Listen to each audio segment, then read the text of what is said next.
Word. Word. Troublesome 96. Yo, I said stop myself, I'm not myself. Headed into anything, knowing that I got myself. And all my enemies wishing that I shot myself. Dead, on the bed, clothes covered in red. Stop myself, I'm not myself. Headed into anything, knowing that I got myself. And all my enemies wishing that I shot myself. Dead. Yo, what is up, y'all? It is Mike, Nick. No, it's not Nick. It's Mike, Phil, and Fu here today. We're going to recap this crazy-ass card, UFC 308. There was a lot of excitement, a lot of drama, a little bit of controversy as well. We're going to start, I guess, right at the bottom and work our way to the top and just talk about our thoughts on the fight, you know, what we think about things moving forward in these divisions. There's a lot of craziness. A lot of things got shaken up today.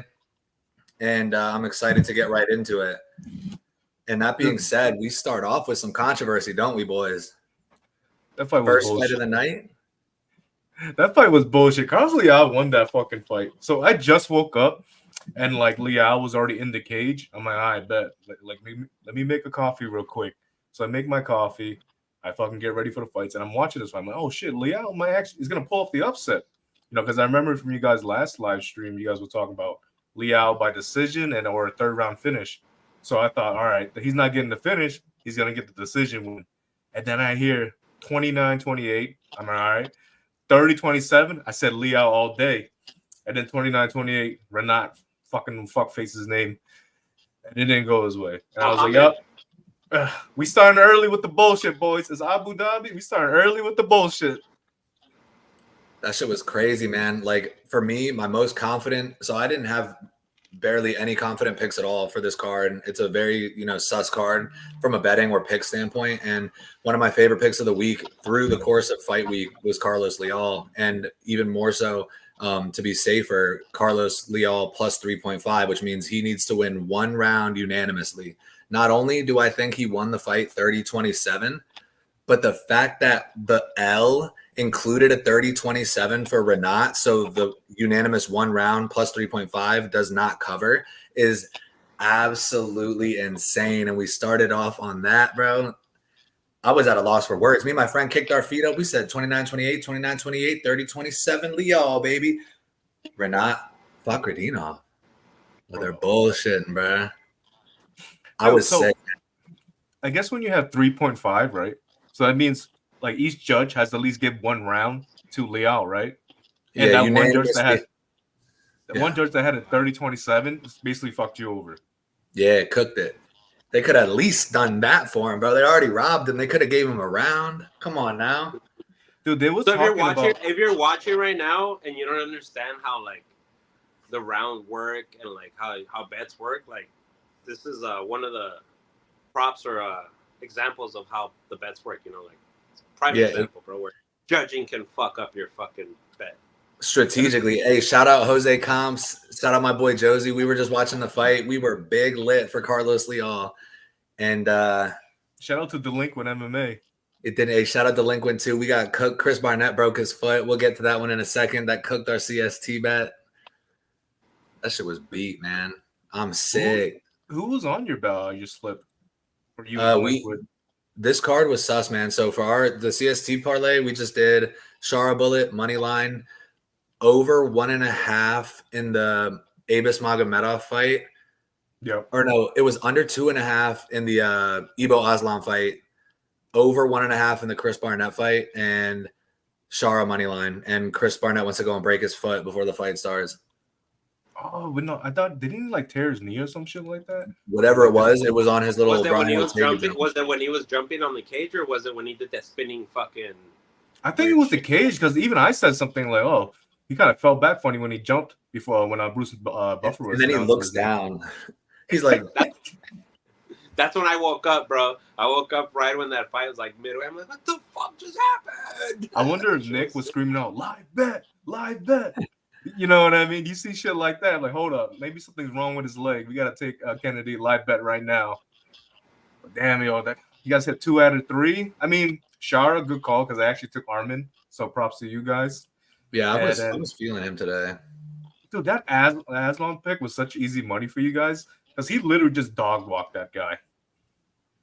That shit was unbelievable, man. Hey, speaking of, we got the next fight where somebody didn't look too primed and ready to go. Bruno Silva and Ismail Nardiev. You know, as far as I'm concerned, I picked Bruno Silva off the strength because, you know, he's a UFC vet. He has fought decent level competition. Nardiev was 2-2 in the UFC. He gets cut outside of the UFC. He's 4-3, not overly impressive. He is young. He's more well-rounded. And Bruno Silva made him look like a world beater today. I was shook. I mean, I wasn't surprised, but he made Nardiev look like a top-tier fighter. See, I wasn't the biggest Bruno Silva fan, but like I always gave him respect for standing in there with Alex Pereira. You know, he went to war with Alex Pereira. So I kind of gave him like shots, like, you know, give him a chance every single fight after that.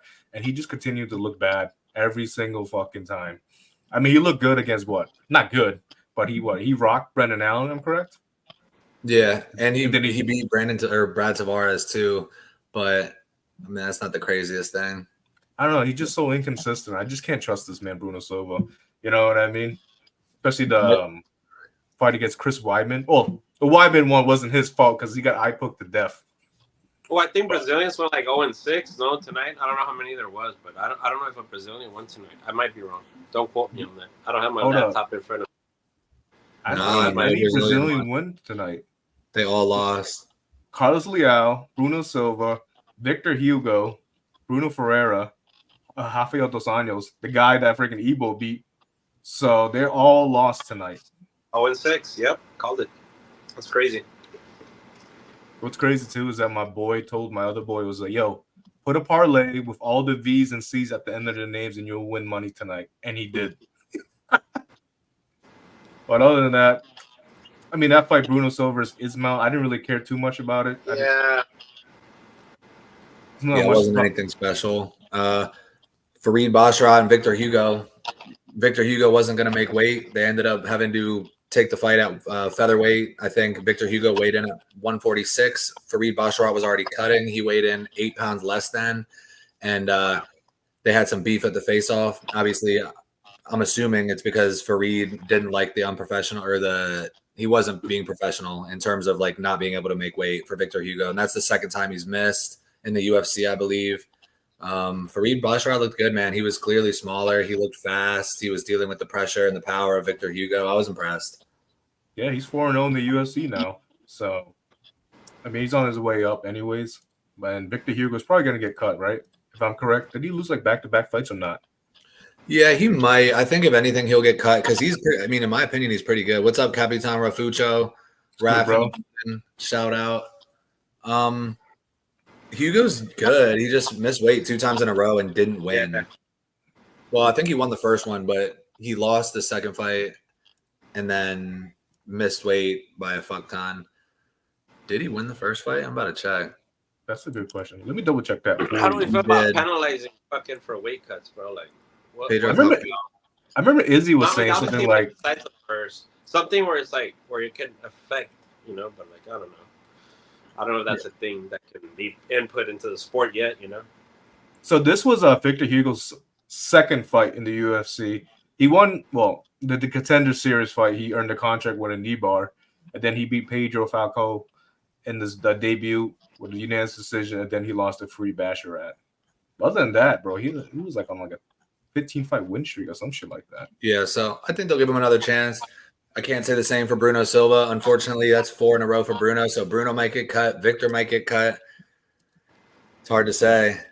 Yeah, the Brazilians ain't looking too good on this card. Yeah, Bruno Silva lost 4 fights in a row. I mean, it's kind of bullshit with the Weidman one, but they gave him a shot with this one. And he looked bad, so I wouldn't be surprised if they cut him. The Weidman one was the eye post, right? Yeah. But, you know, they gave him another shot. You know what I mean? And then, he just looked terrible tonight, so. I don't know. Yeah, against a mid-tier guy, dude. He was getting I mean, that's Bruno Silva that's the Poatan effect, man. You know, he didn't get dropped by Poatan. He was eating Poatan's best shots. We haven't seen anybody else really do that. And he was eating everything. He ended up going the distance, and he hasn't looked the same since then. He's been getting rocked. He's been getting finished. So that Poatan effect is crazy, man. Mm-hmm. All right, next fight. Bro got that Dominic Reyes aura. Yo, go to the next one, Mo. I know you're sick about this one. Just say what you got to say with your chest. Kennedy and Nzechukwu and Chris Barnett. What do you got to say, bro? He can't say nothing. He got nothing to say. I would be sick too. We're like, should we bet on Chris Barnett? He's 38 and morbidly obese and 5'8" tall, going against a guy who's 6'6" and younger. And at least to the eyes, you would think that he's fit, Kennedy and Nzechukwu. He's, his mental has lapsed in the past. He breaks. But really, what it comes down to is that Chris Barnett was injured. I mean, I probably would think that Kennedy was going to win that fight anyway, but Chris Barnett literally went in like an injured animal and just got, stock, plotted down and finished. It was hard to watch for as long as it lasted. Yeah, to be honest, I wasn't putting any money on Chris Barnett. I just didn't want to say it when you posted it. So I'm like, all right, no, hit like, retweet. I support the homies. And let's just move on. But let's go to Abus Magomedov versus Bruno Ferreira.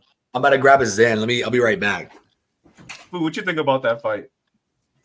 Oh, Abus looked great, bro. It was a really good fight, man. It was a price me, but it was that's when the card started getting good for me. I'm happy. I'm excited. I'm excited for Abus, man. I think Abus is on steroids, bro. I'm gonna be real. He is, bro. Well, I mean, like that. I was gonna get into that. Like, it's funny how like the matchups and like the people that are fighting in Abu Dhabi is kind of like it's got a little ring to it.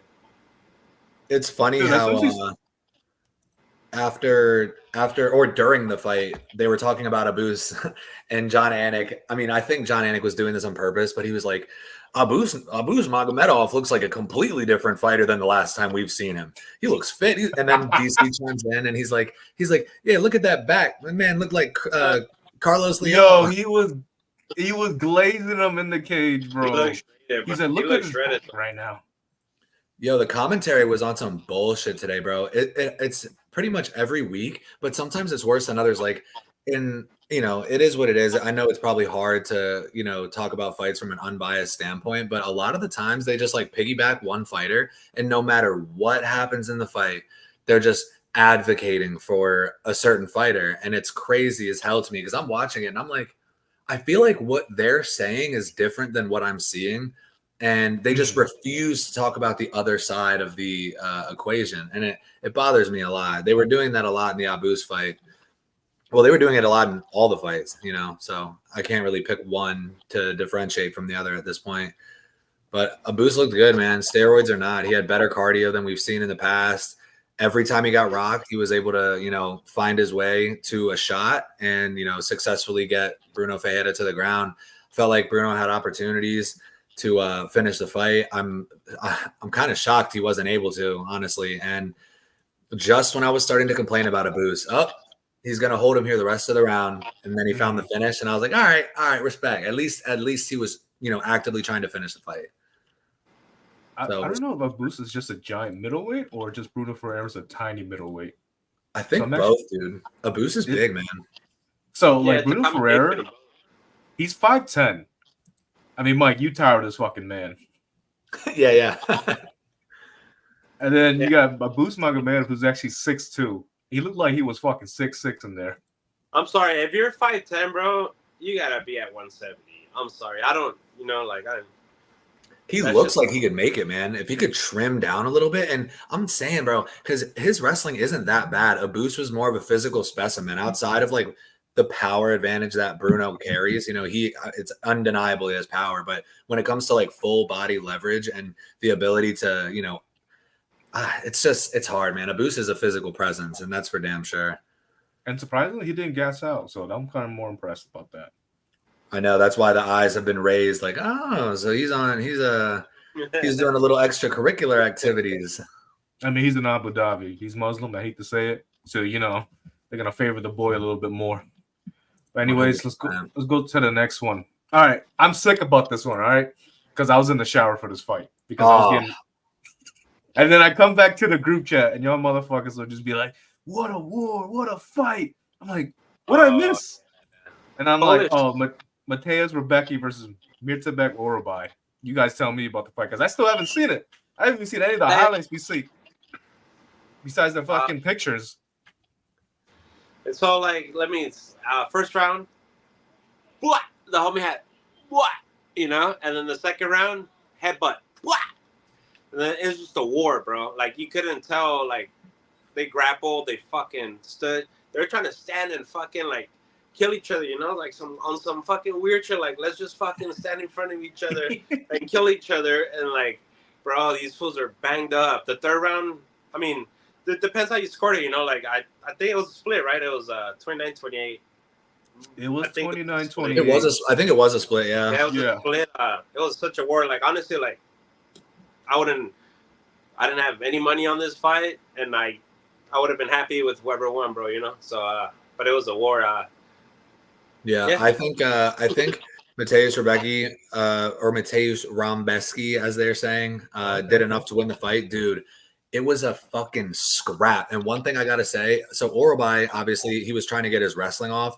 I was impressed with Rambeski's ability to ward off the takedowns, and also up until the very end of the fight, it looked like his cardio was holding up pretty well against a pretty sturdy prospect in Oralbay. In round 3, dude. So Oralbay gets the knot in round 1. They have a clash of heads in round 2, right under the eyebrow. Rebecky is leaking, and in round 3, Rebecky, he had this like left overhand looking jab straight that was just destroying Oralbay all day. And in the third round, he caught him with a good one. He dropped him, and as Oralbay dropped, Rebecky is leaking. Blood is literally pouring on Oralbay as he's ground and pounding him. And somehow Oralbay survives and finds himself in an advantageous position. I can't lie, bro. We were watching that fight. Like, I cannot believe what is happening.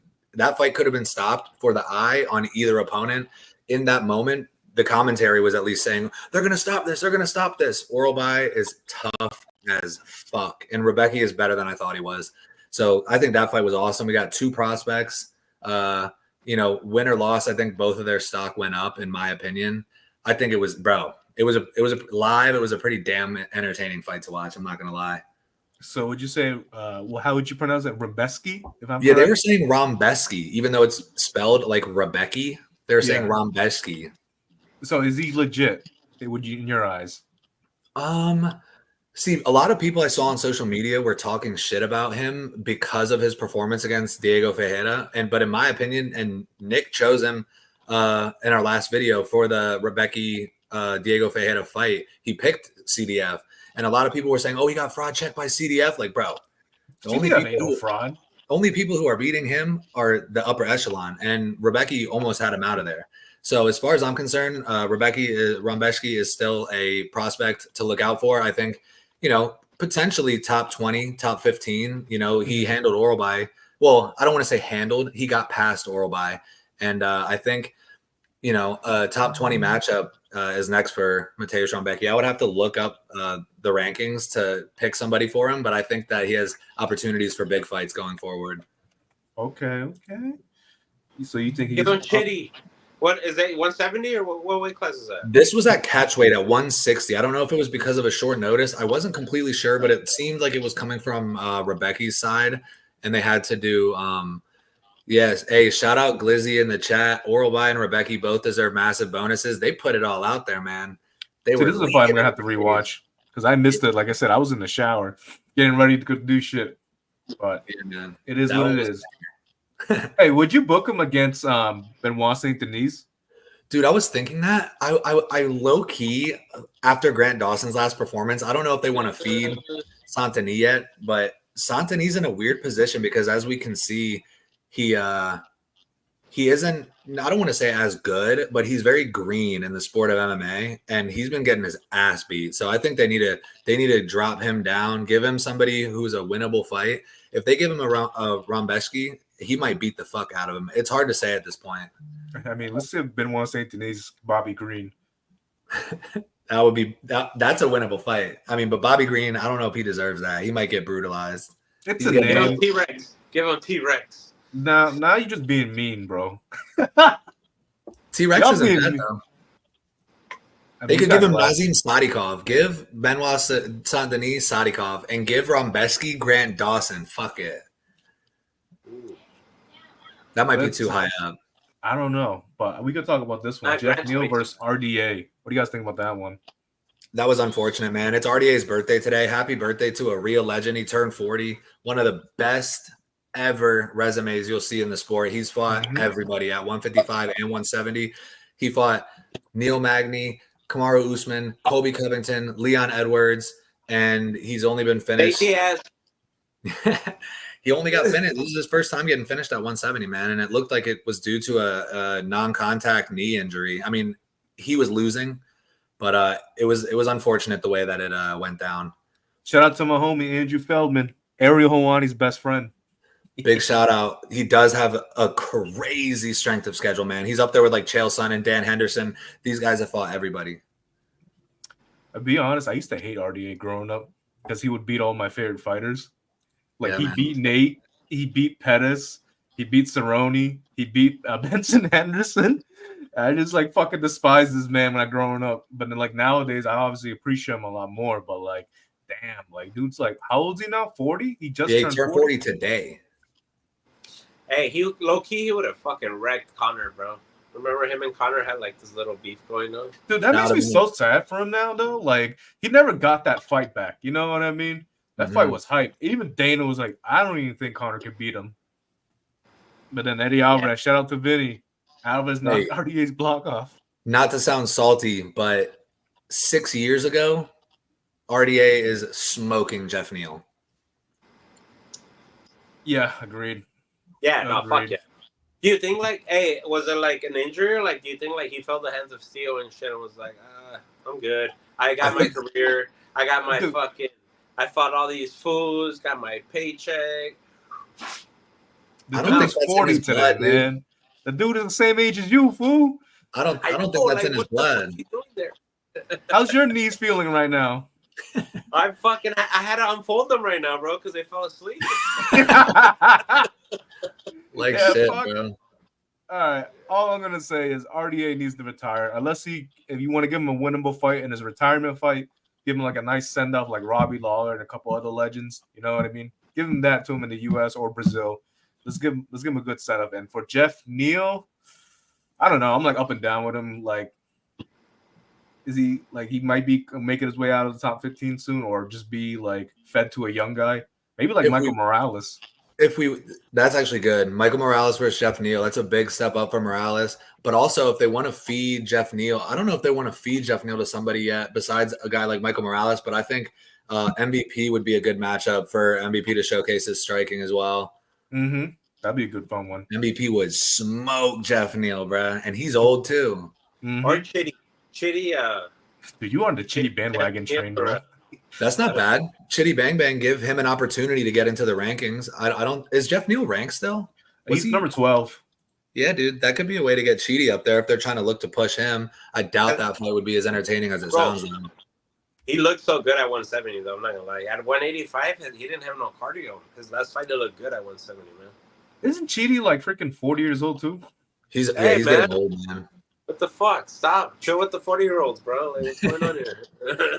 It's crazy how in real life being 40 is not that old, but if you're especially in a sport like fighting, it's like that boy is decrepit. Mhm. Like, I mean, unless you're Glover Teixeira or fucking Randy Couture, unless you're like some of those guys that just age like fine wine. I mean, it's hard, man. Like you got like, for example, Ilia, as we saw today, like a young 27-year-old stud. If I'm 40 and they're like, here, you see this young guy who's knocking everybody out? I don't want to fight that guy. Fuck that. I'm only 28. I don't want to fight any of them. I'll tell you that right now. Lizzie says, "What do you guys think is next for Ilia if the UFC doesn't give Volker immediate rematch?" Man, fuck that dude. Give that dude Francis Ngannou. I don't give a fuck. I think they're That dude gonna knocked out Max, bro. I'm sad as shit. they're gonna give him the immediate rematch. They had him in the cage and everything. I think Volk is next, and unfortunately, I think Volk gets slept again. And then Diego Lopez will follow, and I think he's going to get slept. And then I don't even know what they're going to do with him. We're going to have to see how the featherweight picture unfolds. But Ilia is a bad man, dude. He dealt with the pressure well tonight, and man, fuck Ilia. It's like, nah.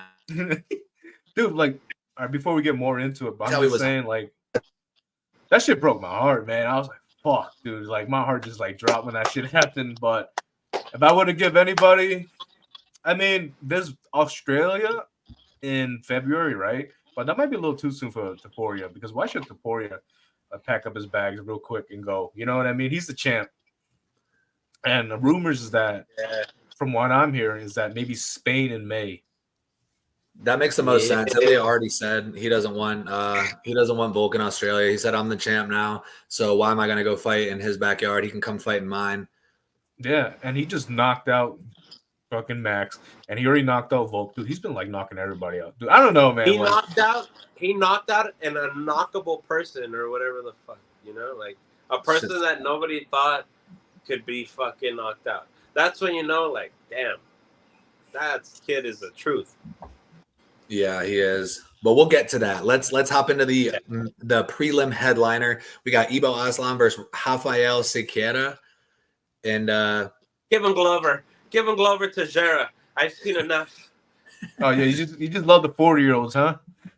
Hey, Glover will beat the shit out of Ibo Aslan. I'll tell you that right now.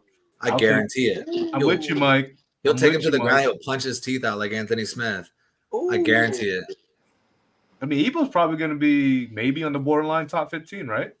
The thing about Ibo, I wasn't sure if it was going to be now, or if, obviously it wasn't now. It's going to be later. But the way, so Ibo was able to, just assert his will, and he was able to just pull up. He smacked them right on the temple, and then it was wraps from there. But if you look at Ibo's last fight against Anton Turkali, he was getting caught. He keeps his head on the center line. He doesn't use head movement well. I don't want to say one-dimensional striker, but he throws bombs, and I think he's open to getting countered. If somebody with a nasty straight is going to catch him right on the mouth, and I think he's, his power and his explosiveness can only get him so far. But I think Ibo, he's getting slept in the near future when he gets closer to the rankings.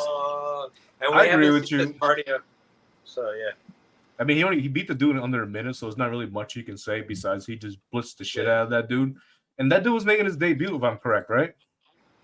Rafael Coquero, whatever his name is. Yeah, he was. Yeah, he was a debut for sure. The dude's 34 years old. Yeah, he's 11-0. But who the hell has he beat? He's beat a bunch of bums on his record.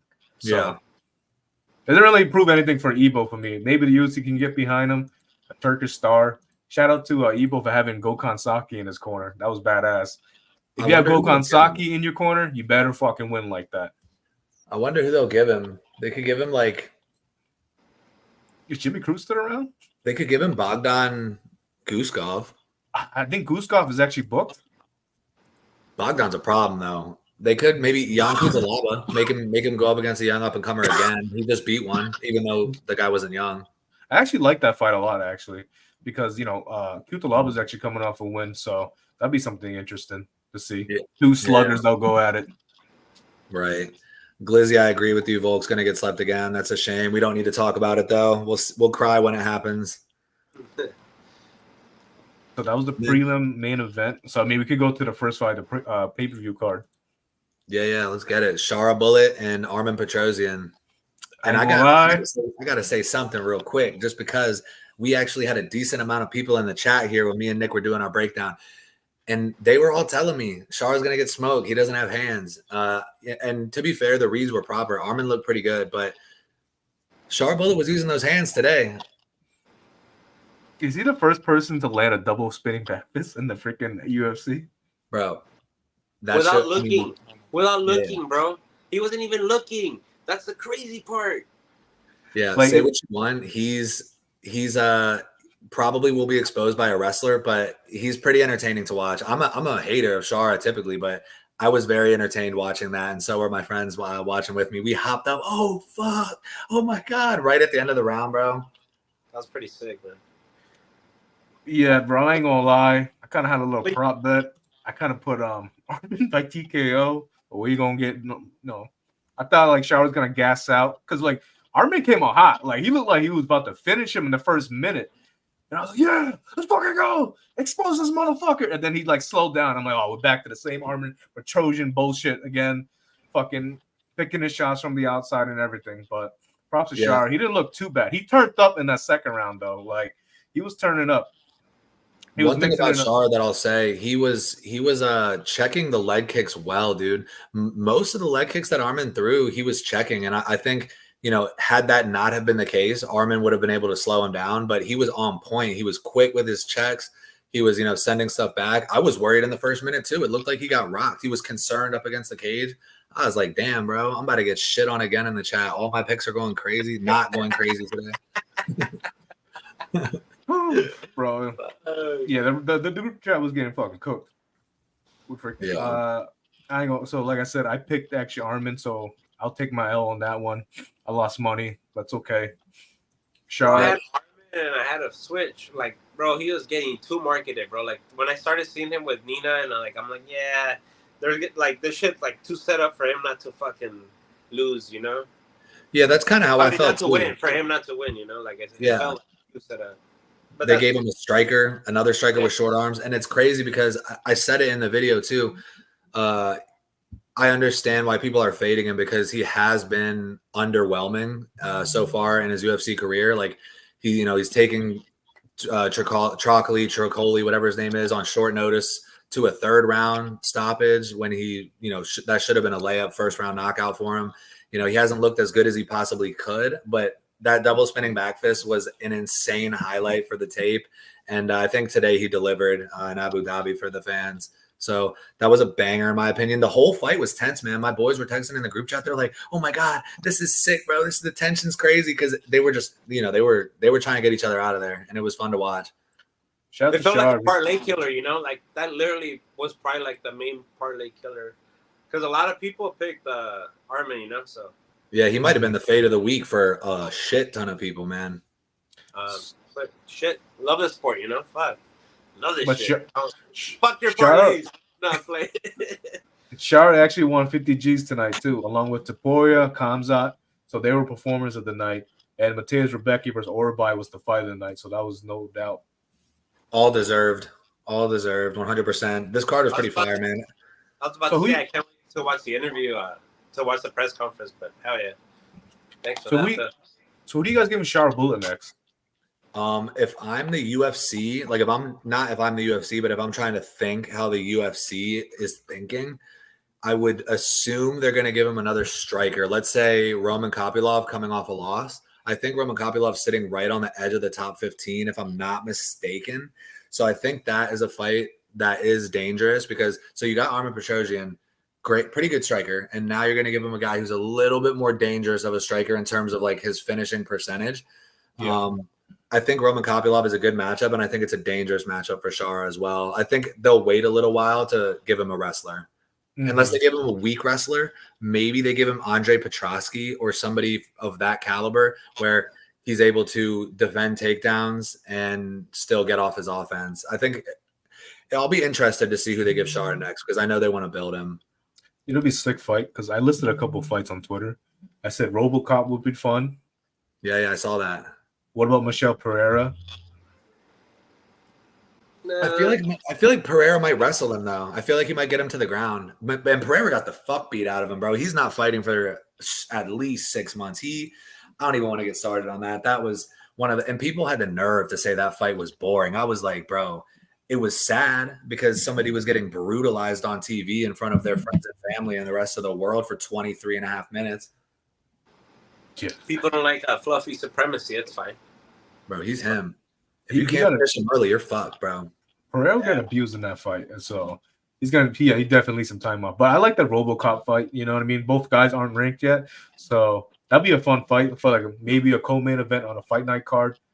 But RoboCop might take him down and fuck him up, man. RoboCop has that in his bag. What's that Polish guy? What's that Polish guy that Polish Shaychek? Yeah, bro. Shara Bullet already beat him already. Oh shit.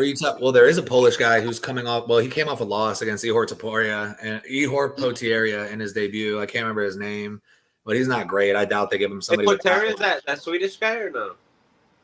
No, Anton Turkal's Swedish, but he's at light heavyweight. I don't know who they give him. Because do you really want to push him? Give him Vittori. I've seen enough. You know how Yeah. Vettori was talking shit? Like, Vettori will smoke him. yeah, no. As of right now, you can't get a wrestler, bro. That's the furthest thing they're gonna go for.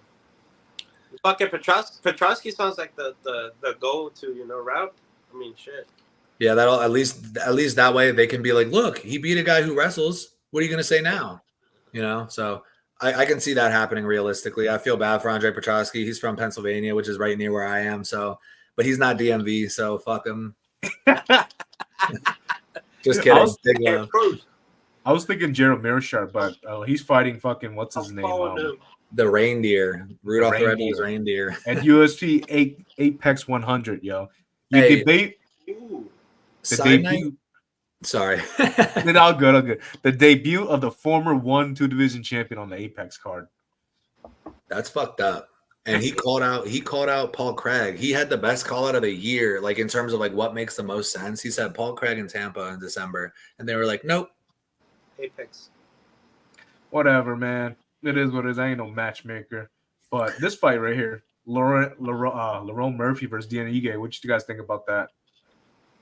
I thought Dan Ige won, man. But also, let me preface this with I don't think it was a robbery, and because I think Carlos Leal was a fucking robbery. This fight was close, and I think it could have went either way. 1-3 for Ige in my book, but I guess at the very end, his body language showed that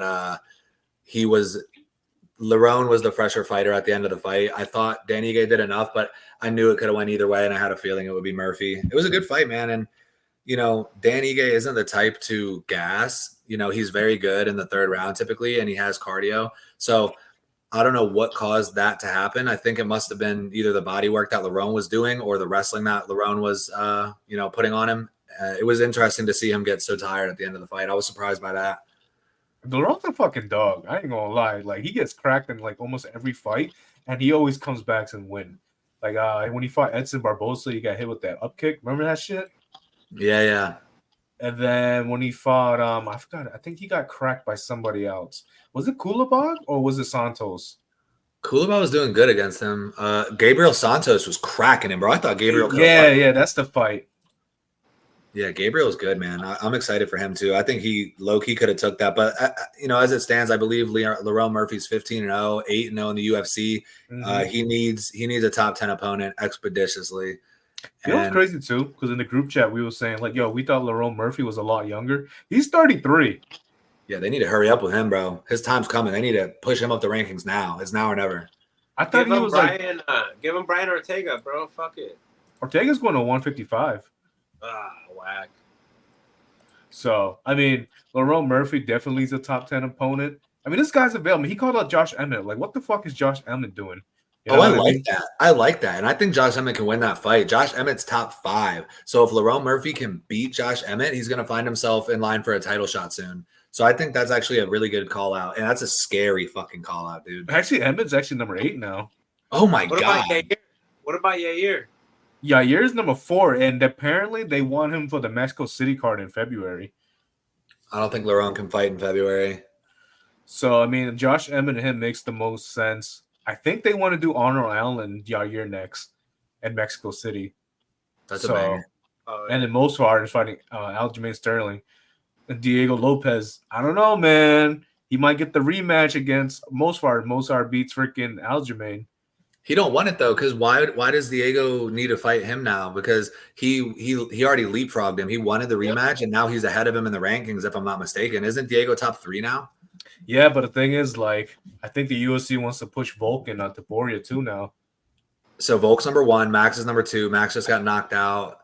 That leaves Diego Lopez with nobody else unless he wants to sit out and wait, which I doubt is his style. I mean, it looks like he's ready for anything right now. I mean, if Mosfar beats Aljamain, there's no doubt they're going to make that a 5-round main event somewhere. You know what I mean? Whether it's even on a pay-per-view or even just a fight night card. So that could happen next. So Lerone Murphy, Josh Emmett seems like the next logical fight to make. Yeah. And it's honestly an Apex card. I ain't going to lie. It probably is. Apex main event. Yeah. But, I mean, us, at least most of us, don't really give a fuck where the fight is. Like, the Apex does not bother me. We're just here for the combat sports today. And Mike is here for combat sports and the betting. That's it. Like he don't give a fuck where the event is. It could be in my backyard. He'll put up money on it. Dude, ever since a J, I don't know what it is, bro. And my buddy says it every single time. And I'm always so positive about every single card. And there's times my boy Bob, me and him usually watch the fights together. I'll be like, Bob, this card today, and I don't say it to anybody else. I'll be like, this card today, low key is ass. And then every single time he goes, this card could end up being the greatest card of all time. And he says it so confidently every single time. Glizzy says, just noticed today that Ilia and DC are almost the same height. That's crazy. Yeah, that is crazy, Glizzy. All DC's right. short as shit. He's about as wide as he is tall now. Dude, like his size, like at least his height, you would think he would be like a freaking welterweight at least. You know what I mean? But Yeah. I think he's like 5'9" for like a freaking heavyweight, right? He was a savage, bro. DC, as ridiculous as he is on commentary, he's a legend of the game. I like how, but DC always keeps it real in the commentary, though. That's why I always fuck with him. Bro, there's one time I was in Vegas. I was so trash, bro. I was in the club, and like this fool had just won, bro. Like the fucking the 2 belts, and then my chick, she's like, "Hey, DC's behind you," and I was like, "What?" Like trash, bro. DC's right behind her, and I turned around, bro. I seen this one, like, what the fuck? I started crying, bro. And I have a picture of me and DC, and it's me and DC, and I'm crying in the picture, bro. Nah, you gotta send it to the group chat now. I'm not sending that shit anywhere, bro. Fuck That's that. fucked up, bro. I can see that, bro. If Not I was funny. turned and I seen a fighter that I love, like if I'm lit up, I'm like, oh my God, I'm so fucked up. And then like, oh, yo, look, this fighter that you love is right behind you. I turn around, I'm like, oh my God. Oh, fuck. That was it, bro. I I think was the like, coolest. take a picture. I'll send it, bro. I'll send that shit. I gotta send it, bro. He said, I'm not sending it anywhere. Psych, I'm gonna send it. I think the coolest. I didn't even get the chance to meet the fighter, but I was in the car going all the way to a UFC Boston in Chinatown, right? And we're just chilling in the car, getting, we're about to go to the arena, and then freaking my boy looks over to the corner of his eye, and he sees at the stoplight when somebody's crossing over, they're just waiting in the corner. It was freaking Mighty Mouse chilling at the corner, just wow. looking. And my boy goes, Mighty Mouse, Mighty Mouse. But my boy had the window on like freaking childproof lock or some shit, bro. So we couldn't push the window down. And my boy's like banging the window. Yo, open this fucking window. That's Mighty Mouse. And everybody like broke their necks in the car. Like, holy shit. But it caused traffic with a car crash and everything, bro. Fuck yeah, dude. That's awesome. Yeah, man, it's cool. I mean, for me, I respect what the fighters do so much. Like a guy I went to high school with who's in the UFC now, Matt Semmelsberger. I was in my hometown and I was after work. I just went to the gas station and I seen him there and I was like, Matt, dude, what the fuck's good, bro?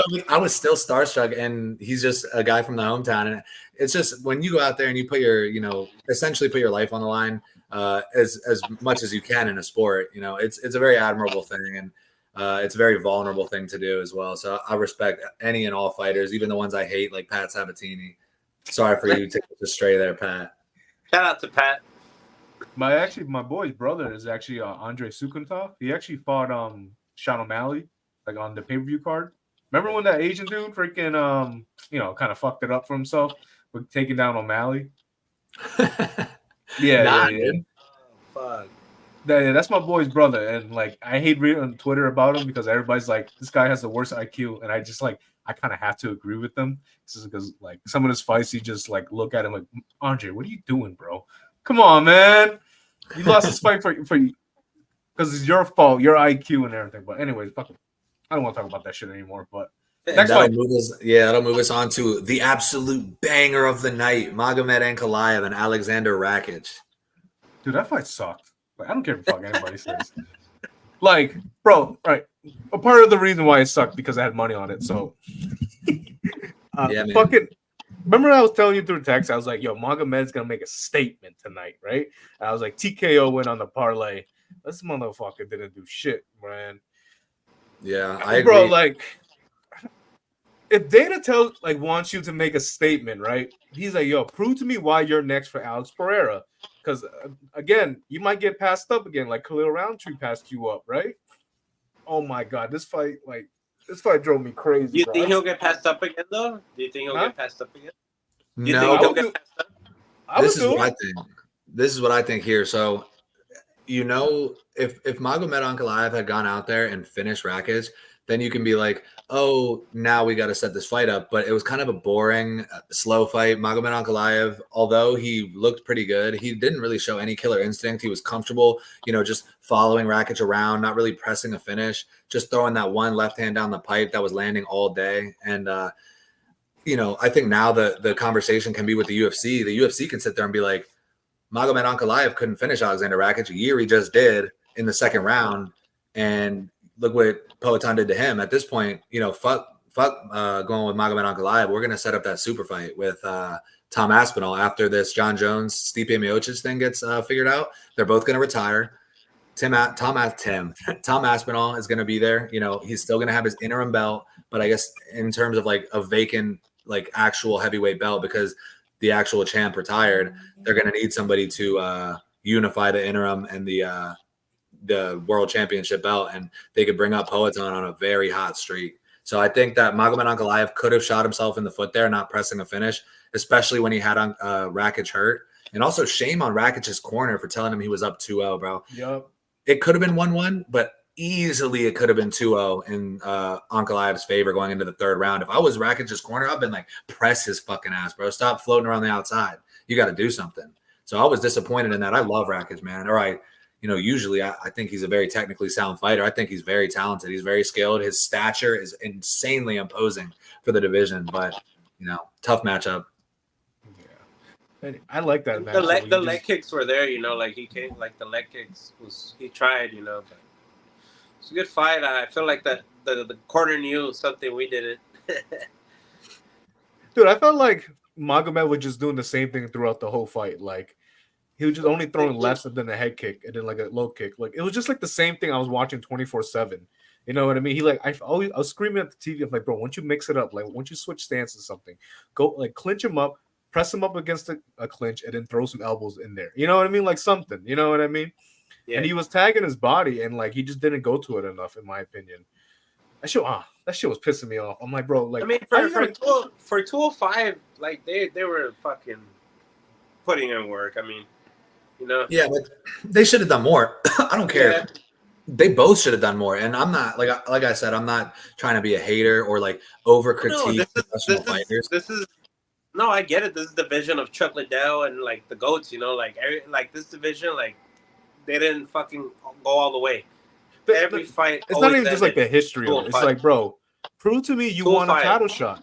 Like, you got passed up. Rakic, this is your chance to prove that you're not just a freaking gatekeeper. You know what I mean? You got smoked by Yuri in the last fight. You know what I mean? Like, prove to people that you're not overrated or whatever people put you in. Because people don't view you as a contender at all. And like, prove to everybody, steal the spotlight from Magomed Ankalaev. Like, take his spotlight. And then when Ankalaev had a spotlight, he didn't perform in my eyes. Like, prove to me you won a title shot. Like, same thing with like the Contender Series. Like, Dana wants that mindset. Like, he wants killers in the UFC. You know what I mean? He just wasn't a killer in that fight, and it pissed me off. And I'm like, bro, I don't even care if you get a title shot next. I'm not excited for it because you know what I mean. You're probably just gonna 30-27 a guy. I rather, like you said earlier, I'd rather see Pereira, Tom Aspinall, interim heavyweight title or vacant heavyweight title fight in like maybe like March or April. Like, let's do that shit. I'm more pumped up for that fight. And plus, Magomed Ankalaev is, if I remember correctly, he had an opportunity to fight for the title at an earlier time, and he doesn't want to fight at that time. He wants to fight in Abu Dhabi. All right, you're going to head and go and fight in Abu Dhabi against Alexander Rakic, and then you're going to go out there with no sense of urgency, especially at the end when Rakic was trying to clinch with him against the cage. And Magomed Ankalaev would reverse him, and now I have clinch control against the cage. I'm not trying to – you just separate for half a second, throw a short elbow, get back on him, short elbow. And he just showed no sense of urgency to want to finish the fight. So, like, why do we want you to fight a cash cow like Poatan when you're probably going to throw that left, land the left, and then hold him against the fence and have no sense of urgency to be violent? To be fair, though, he fucked Johnny Walker up. But up until that point – nothing was happening. He ended up catching a glass chin in Johnny Walker and one beautiful follow-up shot. But, you know, against a guy with a chin like Rakic, you know, he's just comfortable to sit there and point fight. And as far as I'm concerned, although he does deserve the title shot, and I do think that he should get the title shot, why does the business of the UFC want to grant him that when they can do something that's going to do a lot more money in Tom Aspinall and Poatan. So that fight's sick. Like, I don't Yeah. care. Like, the Tom Aspinall is exciting. That dude finished his fight all in the first round. He's got like one fight in the UFC that went to the second round. Poatan finishes dude. You know what I mean? Wait, he finished every single opponent besides Bruno Silva at everybody. that's Like, fucking crazy. And Jan Blachowicz. And Jan Blachowicz is tough as shit too. I'd rather give him a title shot. Fuck it. You know what I mean? Yeah. Hey, and he was whooping a low key.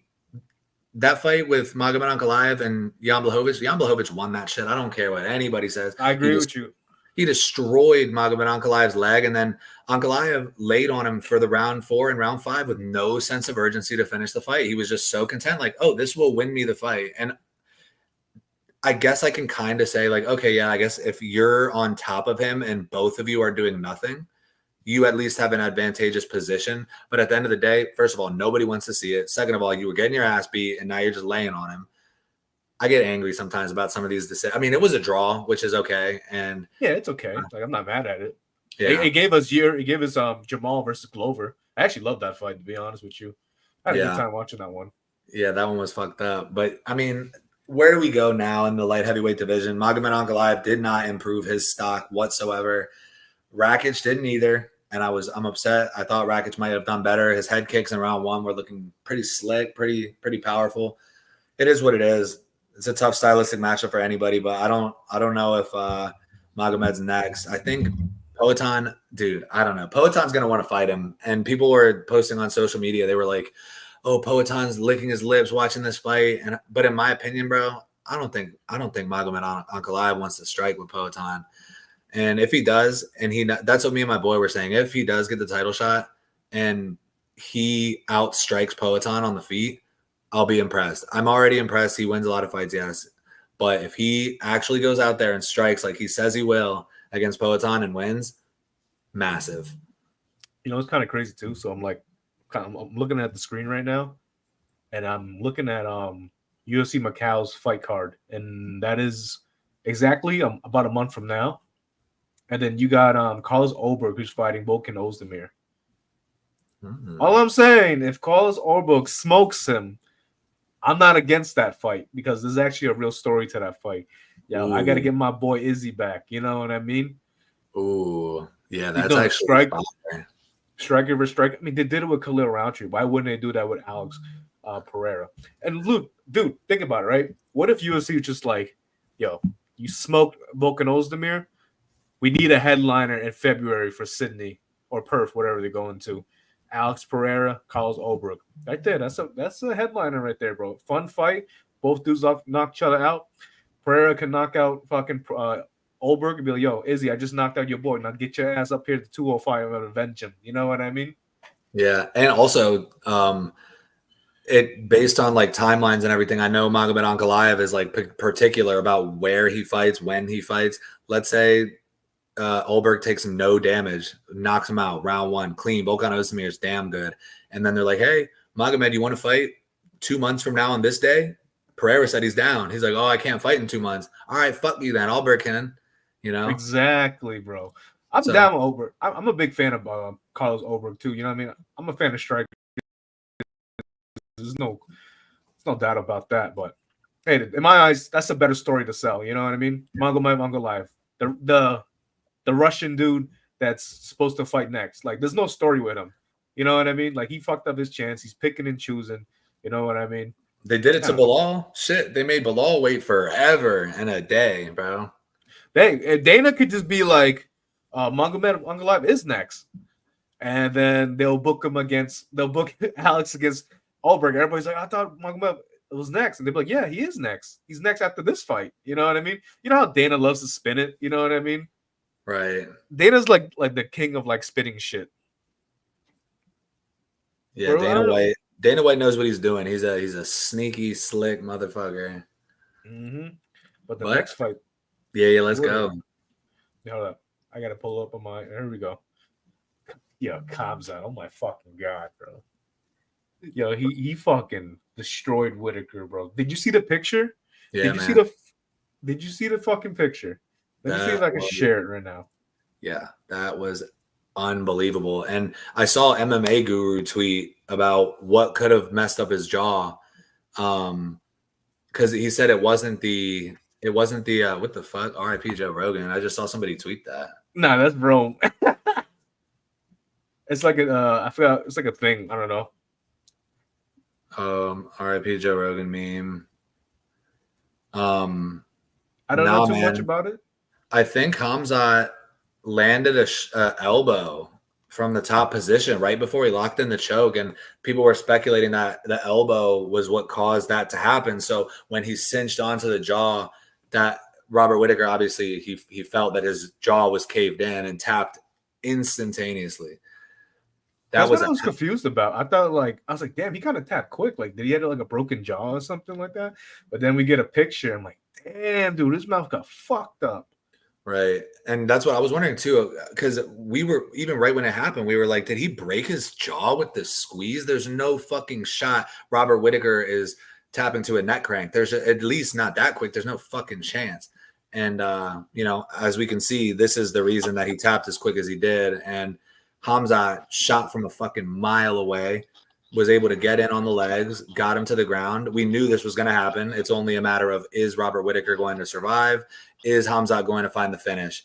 And as you can see from this picture on here, he did, and it was brutal. And I think that this is the biggest statement that has been made in the middleweight division since Poatan came and knocked out Izzy, because nobody is doing Robert Whittaker like this. You know what's crazy? When I saw this picture online, I was like, I thought it was from like another fight, because it was like a fight where somebody got their teeth knocked like that. And then I was like, wait a minute. Fuck, is that Rob? I was like, wow, bro, that's insane. And then I saw the picture of him like with the neck crank, obviously. It's like, damn. Yeah. That's like the Alexa Grasso, Valentina Shevchenko shit, you know? Devin Clark got his teeth knocked in like that. Like the whole front wall of the teeth got knocked in by Jan Kutalaba in his fight against Kutalaba. So this is the second time we've seen this. This one, maybe not as bad, but this is brutal, man, to see Robert Whittaker get put like this, man. He handled it like a champ. He wasn't, after the fight, he was just like, good shit, bro. And turns out this is what his mouth looked like. Khamzat, in my opinion, is next, man. Dude, he got smashed, bro. Like you said, from the opening seconds, he just took him down. And I thought Rob was actually doing good on the ground, you know what I mean, for the moment. Like, he was scrambling and everything. And then he got out, and then Khamzat grabbed his ankle, ankle picked him, just threw him back down. And I was like, oh shit, this dude's really a fucking monster. And then he just took his back and then right when he synced that choke in, I thought it was a little premature when Rob tapped, but then I see him grabbing his jaw. I'm like, oh fuck, don't tell me he fucking broke his jaw, because it was a neck crank, right? Mm-hmm. Yeah. But anyways, bad, man. There's no doubt that Khamzat's next. If they would have said Khamzat DDP over Strickland, I'm not mad at it, to be honest. Mature Khamzat, dude. I was originally on Whittaker too, and it's funny because me and a couple of my friends had the exact opposite response to seeing Khamzat acting the way that he was acting this fight week. I saw Khamzat, and I'm like, the way he acted at the press conference, the way he was acting pretty much all of fight week, he was just composed, calm. He seemed like he had a good head on his shoulders. Everyone's like, where's the I kill everybody? He has no aura. Where did the aura go? And I was like, bro, to me, he seems like a matured version of himself who is on a mission, just like he was from the jump. It's just now he's had a little bit of time to grow. He's had a little time to have perspective on life. He's been dealing with all these health issues, and he's at a point where it's just like, yo, all gimmicks aside, I'm dead serious. I respect Robert Whittaker. I think he's a legend. I look up to him.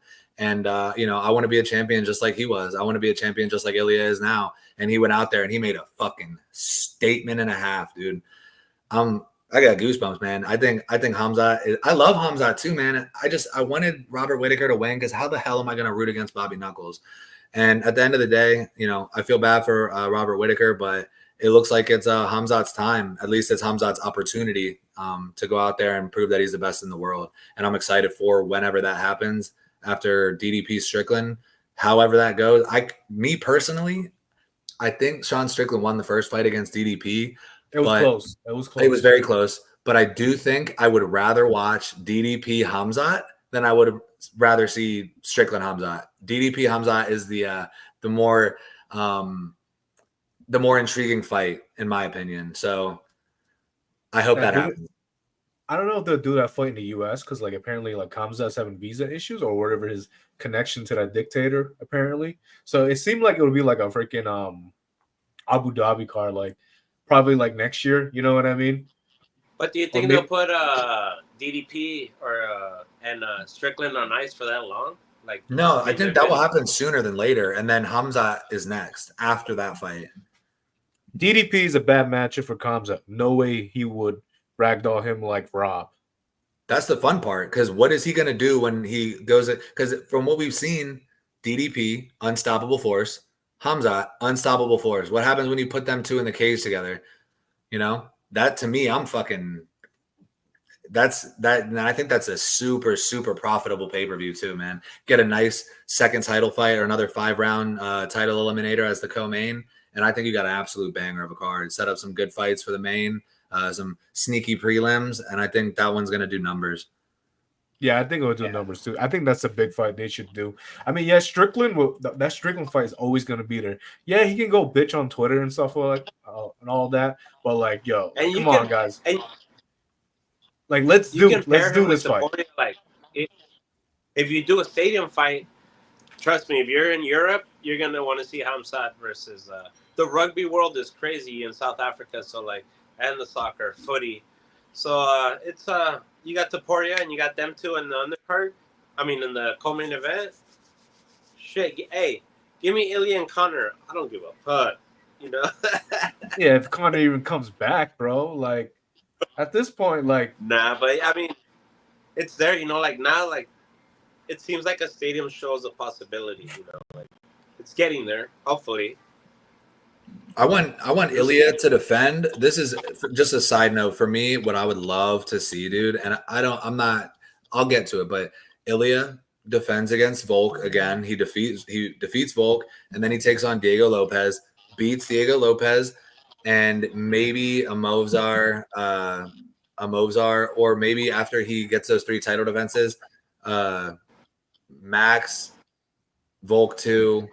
Diego Lopez. Then, if Islam is still the king at lightweight, we see Ilia Topuria try to back up his words and see if he can actually take out Islam Makhachev. I think that would be such an insane fight. I mean, Islam's way fucking bigger than him, but if Ilia were to be able to beat a guy like Islam Makhachev, even if it's in a year and a half, 2 years, if Islam's still there, or even if it's Armin at the time, Ilia with multiple title defenses could realistically try to challenge for champ, just like Volk did.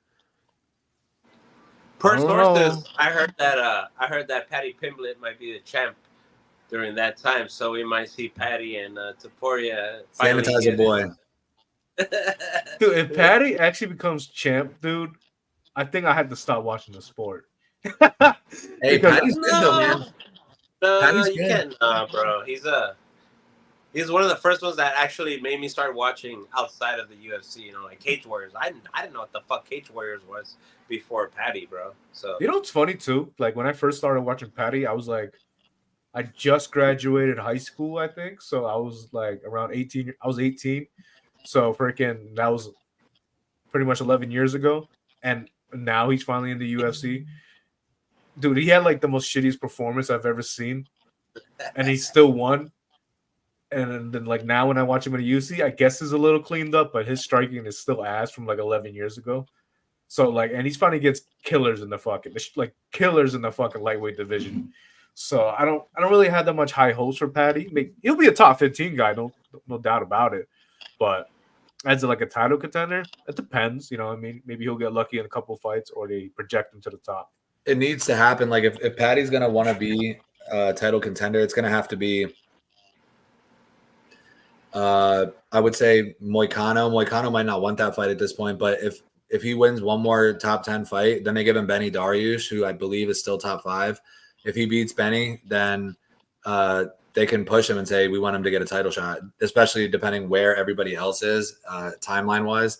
But that's a long ways away. I don't know if Patty's ever going to get there, but he's entertaining. I like him. So no, he's entertaining, like on the mic and everything.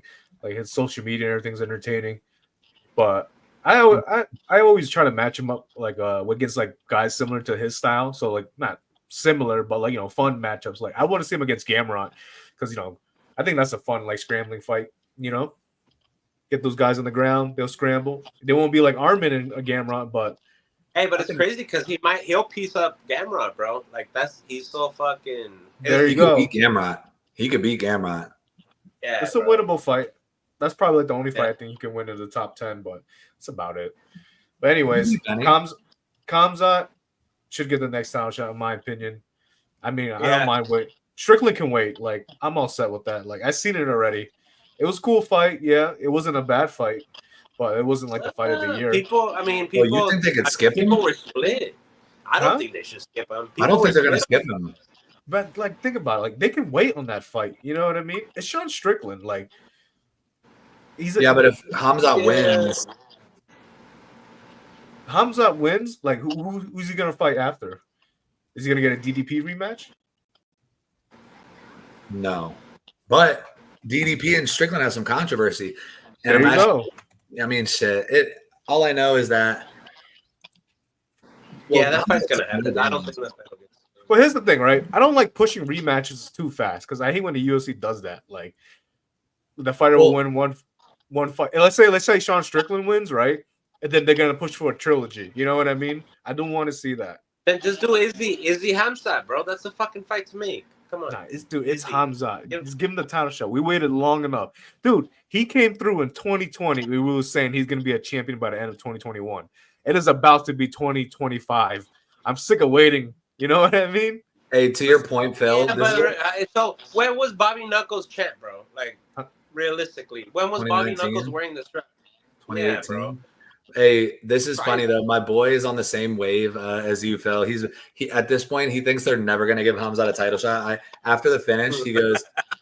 Now that Khamzat got the finish on Bobby Knuckles, he just needs a few more good wins to get a shot at the loser of DDP and Strickland. Imagine Strickland tweets and if he gets skipped, who gives a fuck? That dude's already controversial enough. Yeah, he's gonna go crazy on the timeline. That's for damn sure.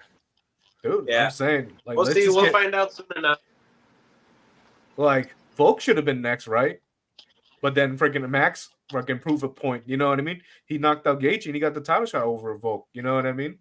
Yeah, that's a great point, actually. So I guess it's really like, who does Dana White think is Dana White, Sean Shelby, Hunter Campbell? Who does he think is more like? Because DDP Strickland too.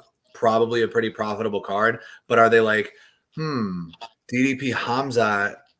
Because what if Strickland beats DDP and then Strickland Khamzat isn't necessarily as profitable of a matchup as DDP Khamzat? What I was saying earlier. So that actually, now that you mentioned the Volk thing, there's a real chance in my head now that he can get skipped. And if you look at the middleweight division right now, let me see if I can zoom in. Let me know if it actually zooms in. You guys see it or not? Yeah. So here's the middleweight division. Here's the top 10 or 11 right now. So you got Strickland is number 1, Izzy number 2, Whittaker 3, and then Imavov 4. Actually, I forgot about Imavov, but I don't think he's getting a fucking title shot. No, dude, you gotta do Izzy. Izzy Khamzat is a fight to make. I'm sorry. Nah, Izzy and Strickland's the fight to make. All right? At least Strickland, I think Izzy deserves a rematch with Strickland, to be honest, because he got his ass whooped and he gave him a shot. You know what I mean? Because originally it was supposed to be Izzy and DDP, but then DDP was injured, so they did Strickland.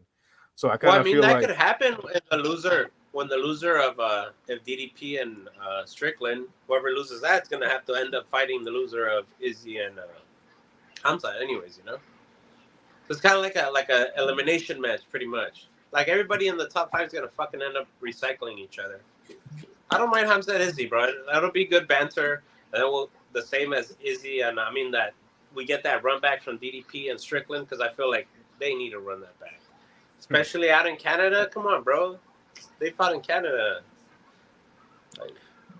Well, I don't really agree, but I really prefer just Sean and Izzy as the co-main event. Make it 5 rounds, and then you put Khamzat and DDP. Oh, I like that. That doesn't sound too bad, honestly. All right, let's see. We got some comments. We got Jay. Amir Hijazi, dude. Amir has been on fucking Max Holloway. I know I know that you've been well. To be fair, you ain't talked too much shit about Max. Hey, this is a Max fan safe space. That's a good bet. I'm happy you got him at -200, but for the sake of our hearts, for the sake of our He lied hearts, to you. This is not a safe space. This ain't no safe space. Sorry. JC going Fucking crazy. spilled soda on myself. Fucking fool. I still got the Dodgers next, bro. Like, damn, bro. I'm not gonna unclench my butt cheeks till like midnight tonight, bro. No Diddy. Hey, No Diddy. hey, 7 a.m. to freaking late, man. It's crazy out here. But That might destroy Izzy, and I love Izzy. Yeah, honestly, Izzy. Yeah. Maybe he's heading toward. He's getting older now, you know. it's like Bulk, you know, like they're on the same kind of reign, so kind of on the same way out. Hey, yo, I didn't say anything, big dog. What the fuck? I got hacked, bro. AI is hacked. crazy, bro. This Wrong will feel chat, me yeah. fucking with AI too much, bro. Like, I'm not like, I want to stop with combat sports today. He's like, oh, look, making me do the robot right now, you know? Hey, I like this, Chris. DDP versus Khamzat, Strickland versus Kyle, and Izzy versus Imavov. Hey, Kyle's a tough fight, man. I mean, I think I would have done Kyle and Imavov and Izzy versus Strickland. That's the only thing I would swap. But hey, fuck It's it. like We the got college some. football playoffs. Like, nah, like those dudes, they're not in the top four. Like, you know, the college football playoffs. I want the top Middleweight's four. cooking right now. Middleweight's got some fun matchups we can make. You know what I mean? Yeah, they got some Yeah. sneaky guys in there, Kyle and Imavov. I mean, you got Kyle's Bo keep- Nickel coming up in the next 2 years, potentially ranked. So there's a lot of ways that it can unfold here. I do want to see Kyle versus Imavov, and Izzy Strickland rematch isn't bad. Strickland didn't want to fight fucking Robert Whittaker, and maybe he'll say, "Nah, I want to sit out again until I get a shot." Okay, Khamzat's getting the shot. I'll wait. That would be a foolish move on Strickland's part if that opportunity were there and he still wanted to sit out. Also, Yeah, it's to the crazy. people who bet on Max Holloway, can you please get your brain checked? Who bet Max? Because I didn't. Because I couldn't put. I didn't have the balls to put money on fucking Max. Yeah, today was a sad day, bro. Yeah, we could skip that one. Damn, my face is black by the comments. Dirty. No, I'm just playing. No, that's still there. Just the bottom of the beard. There you go. No, before when we had the rankings. That shit's See, funny. I the just comments are at least blocking Foo's old ass beard. You know what I mean? realized. Hey, He's good. should I dye my beard, chat? Hey, chat, should I dye my beard? Touch of gray for men. Touch it great from men. Bro, I got little sprouts popping up random, and they'd be like, "Oh, you got some." The young girls on my work be like, "You have some grays in there." I'm like, "They're silver, okay? They're white. They're platinum. All right, they're Platinum, not get it right, baby. Yeah, these are Platinum, strategic is what is happening here. It's a strategic evolution. Apex made the middleweight division worse. Phil knows. I Dude, wouldn't I say remember when I counted out how many middleweight main events there were in the Apex. You were like, "Yo, count out how many middleweight main events there have been in the Apex." Shit ton. I think it was 22. Like 7 of them are fucking Sean Strickland. That was the worst part too. Like, Hey, middleweight, but you know what? That might be the pandemic's fault. You know, like Dana's like, "Fuck, I didn't know like we had this much power." You know, like it's crazy. Like WWE, obviously they had the shows in that wherever they were fucking shooting at, and they obviously right away as soon as they went out and they stopped doing little shows. You know, the WWE these during fools that time love the was Apex. terrible. Apex, I don't know. I'm not a hater. I don't hate the Apex, but I only hate how the matchmakers just get lazy. You know what I'm saying? Right. Especially because they get a lot of contender series people. You know, if you get them on a short little contract, especially if they're not panning out, like just all right, this Apex card is going to have a decent main event, decent co-main event, and then we'll put a bunch of contender series people on there who most likely won't be renewed. And I feel like that's not. I mean, I mean, I enjoy it, especially because some of those dudes end up putting on bangers, but it's like we're gonna use the Apex to kind of dispose of people nearing the end of their contracts who won't be renewed. Like rarely ever, like I mean, maybe today at the Abu Dhabi card there will be one fighter cut, Bruno Silva potentially, maybe Victor Hugo, but typically, actually, I should do some research on that of percentage of fighters on live cards versus Apex cards that are cut following their fights. Mm-hmm. Here's the thing with like the Apex too. I always viewed it as like the just like the regular fight night cards. Like, hey, we need to make a make our what's it called, our partners happy with ESPN. So we got to give them something. You know what I mean? Mm-hmm. And it's always just like, let's give like the guys we normally wouldn't put on a live card, a chance to fight. Put them on an Apex card. Nobody's gonna really go buy tickets to see these guys fight. At least majority of them. You know what I mean? So it's always. My bad. No, go fool. The roster is so big, bro. Like they have to and they're in contract too, right, with ESPN.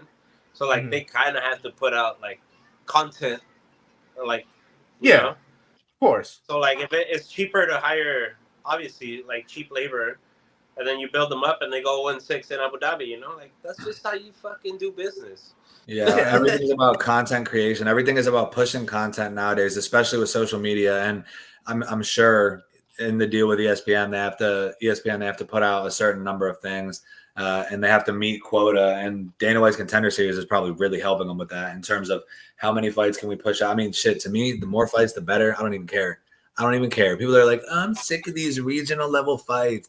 I just want to see fights, bro. We got, if you want to look at regional level too, you got LFA, Cage Warriors, CFFC, you got all these different promotions. But at the end of the day, UFC is still going to put on some decent fights. Any card, no matter how trash you think the card is, watch it and tell me that every single fight was a dud. Because some of these massive name cards turn out to be duds, and some of these ones where you think is going to be trash ends up being insanely violent. And I'm here for the surprise either way, because sometimes these insane matchups like, oh, Kyle Baralho and Nasruddin Imavov, they match up so stylistically proper. And then what happens when Magomed Ankalaev and Alexander Rakic put on a snooze fest? Like it can happen regardless of the level that you are, in terms of the fans' perspective or your name value. You see some no names putting on some shows. So I'm here for it. But here's the thing too, right? I don't mind they make like the Apex card shitty, right? Because it's free card, really. It's a fucking free card. Like, who gives a fuck? But like, it's when they make like the live cards like shitty, and it's like, bro, you're asking us to pay money for this? Like, bro, you guys like are pretty much $90 at this point. You know what I mean? Yeah. Like who? Like why am I like? Who is the other fight? Who's the fight to open up the spirit card? Ode Osborne and the Lazy King, whatever. Hey, respect Lazy Boy. Chill, yeah, but bro. Why should I care about him, bro? Why? Play, bro. Well, like it was set up like that's like marketing, bro. Like, and he was super marketed too. It's like Shara, bro. Like it it gets forced, but like a lot of people don't watch the sport like we do. Like, bro, Mexicans were like, "What? Who's this?" Like on social media and shit.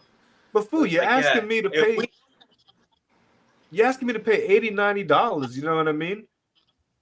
People paid like $13,000 to sit. They're not like $1,300 to sit fucking nosebleeds in that card, bro. So, like, you're asking me to pay for a meal, right? That's like $40, and I'm getting 3 sides I don't want. You know what I mean? Like, I should get my money's worth. Yeah, I agree. It is tough, man. Especially I get it. Most people don't pay for pay-per-view because you know what we do, boys. But I like to. We drink on the weekends. It depends on the card. Like UFC 300, I thought was worth my money. You know what I mean? I went over to the homie's crib. We all chilled. We all threw down. That's cool. Like that's what I've been doing for years. But like I haven't felt like that with most cards lately. You know what I'm saying? And I want that feeling again. It's like, yo, I gotta go to Thingy's crib. I gotta go we gotta go watch this fight. Yo, everybody throw down like $20. I mean, before it was $10, but now it's 20. But nowadays, the card. No, you go fool. To touch on that, bro. Like your point is the rankings. Like that's switching, bro. Like, so that next year we might see a bunch of like crazy ass fights. Like what's his name? The Japanese kid that came over. Fuck, right away, title shot. Like fuck. So like that's cool. Yeah, I know you love to see that. You preach about rankings being non-existent, and like that shit's like literally coming to fruition right in front of our eyes and shit. So Yeah. I'm pretty sure you like that shit, bro. You know? I mean, I was cool Or with Khalil Round. To be honest, I was cool with Khalil Roundtree getting a title shot too. Like Kai Asakura getting a title shot. Like, yeah, I get why people would be upset. I get why people get upset about Asakura, but the division was pretty much a dud. You know what I mean? AKF, brother. Hey, I just tuned out for half a second and I came back in, man.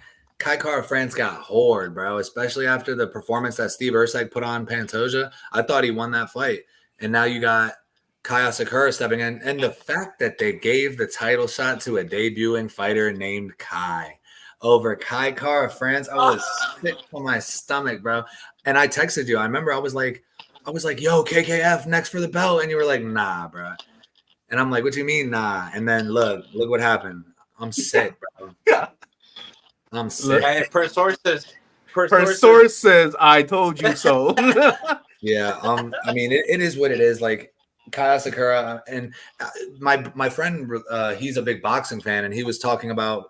He was like, he's more into boxing than he is with MMA, but he was talking about how Kai Asakura.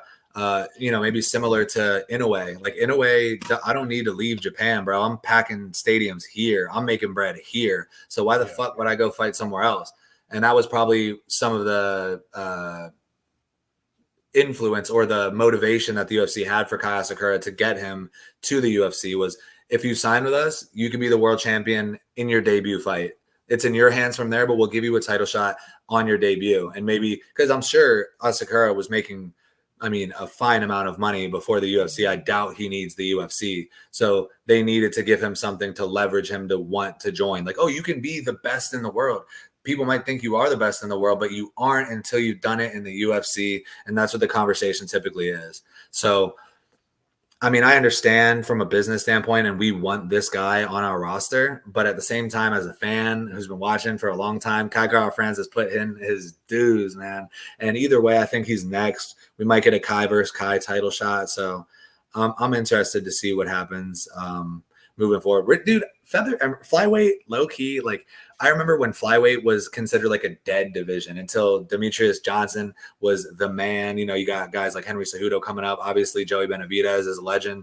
But flyweight, bro, they got talent. They got skill. They got speed. I know people like to watch heavyweights. At least in boxing. People like to watch the big boys bang. But the small guys put on a hell of a show, man, every single time. The thing with Kai too is that he is actually very popular. Like, if you look at his numbers on social media, and I think it's his YouTube, like he'll get like millions of views. I want to double check that before I say some shit.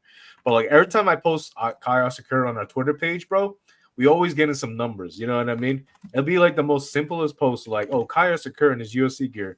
It'll be like 500 likes. I'm like, what? How big of a star is this guy? You know what I mean? Let me check. So his fights, like on Ryzen, like when they put the full fight on. So, I'll pull it up right now. Let's see. Share screen. Where the fool go? Move his ass. Where is it? Here we go. I don't know if you can see the screen. I'll zoom in right now. Hey, look at this. 2.9 million views. 3 million. You know what I mean? And then like almost 400K for this one, and a bunch of other stuff like on Twitter, on Instagram, and everything. He always gets views and everything. So I see why the UFC did that. So it's a good move in my eyes. They need Pantoja. Like, remember his last fight against Erceg when the crowd was just leaving? That never happens with the UFC unless it's a stinker. And that fight was a banger. So that was kind of sad to see. Yeah, I thought it was a good fight too, but in my opinion, Steve Erceg was getting the better of him, and you could see the desperation in Pantoja. So maybe, I guess they weren't impressed with, Pantoja not willing to stand as much as the people wanted, and that's, people are going to say that all the time. We saw it with, and I'm not comparing Pantoja to Khabib, but a lot of casual fans, man, even though Khabib has a lot of worldwide star power, a lot of casual fans, especially in the US, will be like, I don't want to watch Khabib. And why? Because he's ragdolling motherfuckers. But, you know, it is what it is. I feel like the fans can never be satisfied. So it is a shame when people leave the arena early. That it does blow me. I'm like, man, you disrespecting. Not only are you disrespecting Pantoja, but in turn, you're also disrespecting Steve Erceg. You know, Correct. They deserve to have people watching. So, but it's hard to please everybody. You know, you got people. Remember, we had people talking about UFC 300 is trash. I'm like, dude, that was wild talk. But before we get to that, right? We completely skipped the main event because we just got lost. And I'll be honest, I might have been milking it to not talk about it because I've been kind of a little sad about it still. Like the pain is still lingering, but we have to talk about Max Holloway and Topuria, man. Dude, man.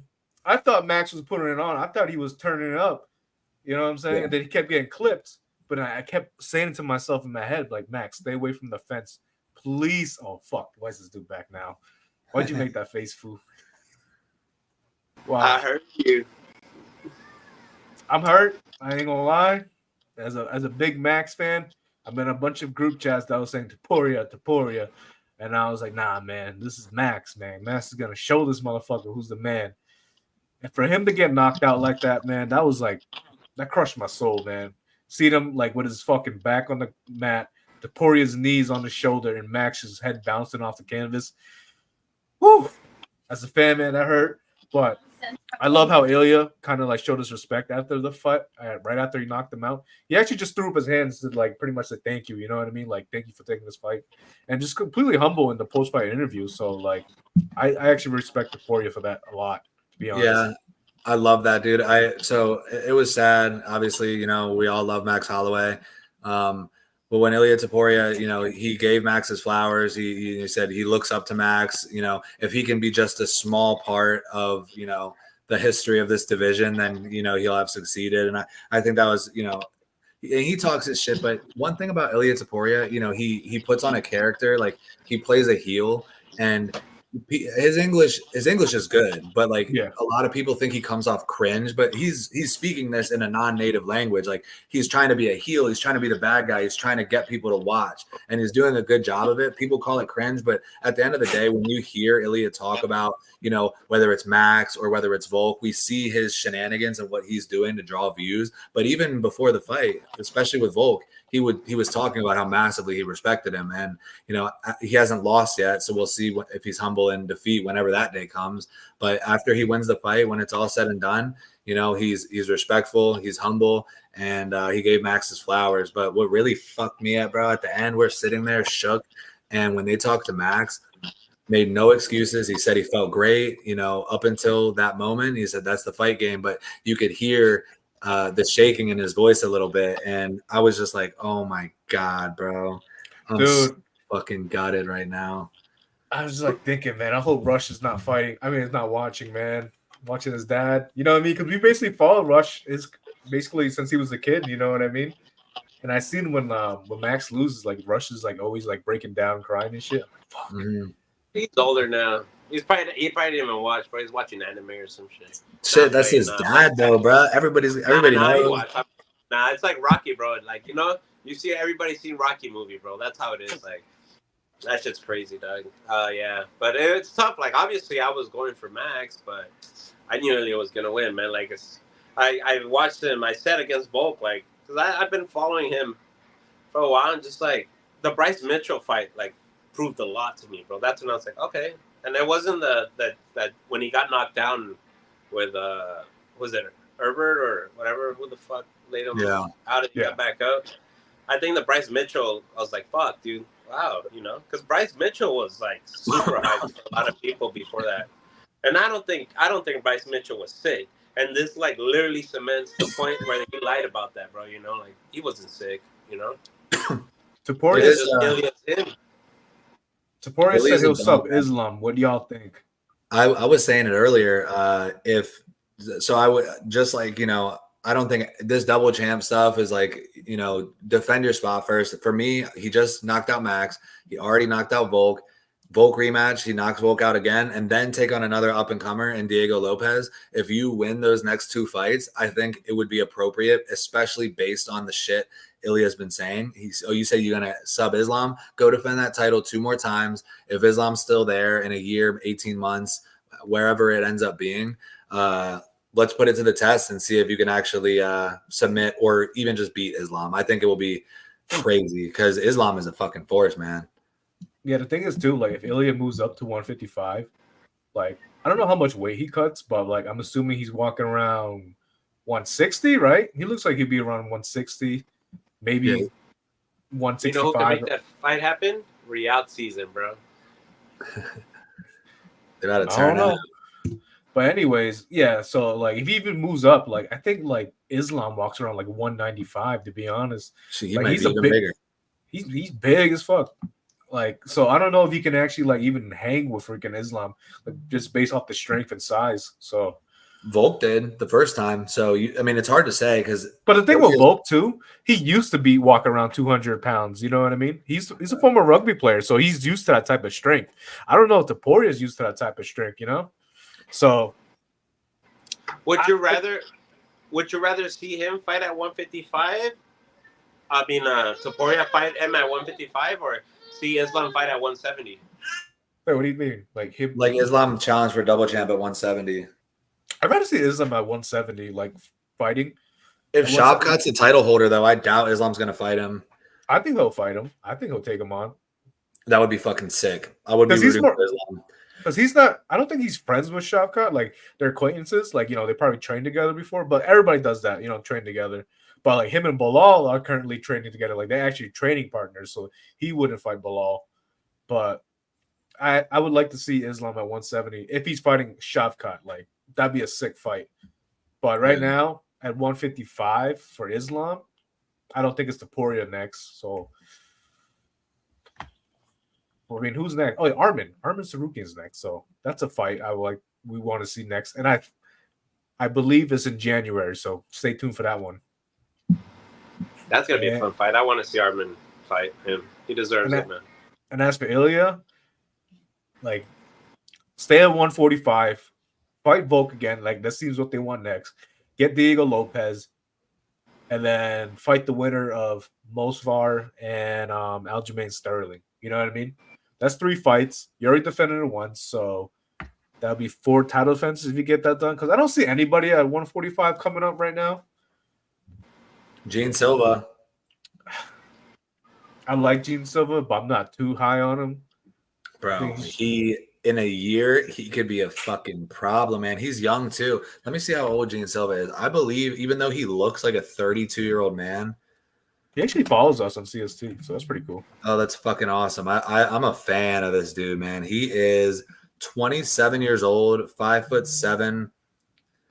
I mean, he's lost 2 fights. He did lose against 2 people that I'm not very familiar with, but I mean, I'm not saying he's the guy that's going to dethrone Ilia, but if there's another dude who has the type of power that can crack and who has shown some pretty good durability against a guy like Drew Dober up at 155, I think if Gene Silva can continue to make weight and continue to put on good performances, if he chooses to stay at 145, could potentially be a problem in the next 18 months. You know, he's going to need to get 2-3 more fights until he's looking at top 10 opposition. But I think there's a real chance that he could be somebody coming up to look out for. Okay, I'll keep your word. You've been good at this, Mike. I mean, Lerone Murphy's definitely might move up. I don't know. There's just nobody really, like you said, Gene Silva, and then like unless somebody else throw me some names, but that's really about it. Maybe I could see Topuria maybe moving up to 155 a lot faster, just because like there are a lack of names for him to fight. Like people would say, yeah, Diego Lopez and Mosar, but like Brian Ortega's moving up. Are people really going to get excited about Arnold Allen? Like, I don't even think Topuria wants that fight, to be honest. It's like, it doesn't make sense for him. Arnold Allen's not going to sell a stadium for him. You know what I mean?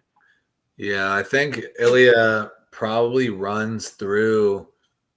I mean, I can't. I mean, stylistically, maybe Mosar presents a threat, but at the same time, bro, I can see that going poorly. I can see Mosar getting finished early, bro, whether it's on the ground or on the feet. Ilia Topuria is a beast, man. I mean, we all knew this, but like I feel like a lot of us were like, Max is the last great hope at featherweight. and Ilia Topuria was right, man. He's representing the new generation of these fighters, and him and Khamzat both showed that today. It's like the turning of the guard or the passing of the guard. 2 undefeated fighters too. Whew, that shit hurts.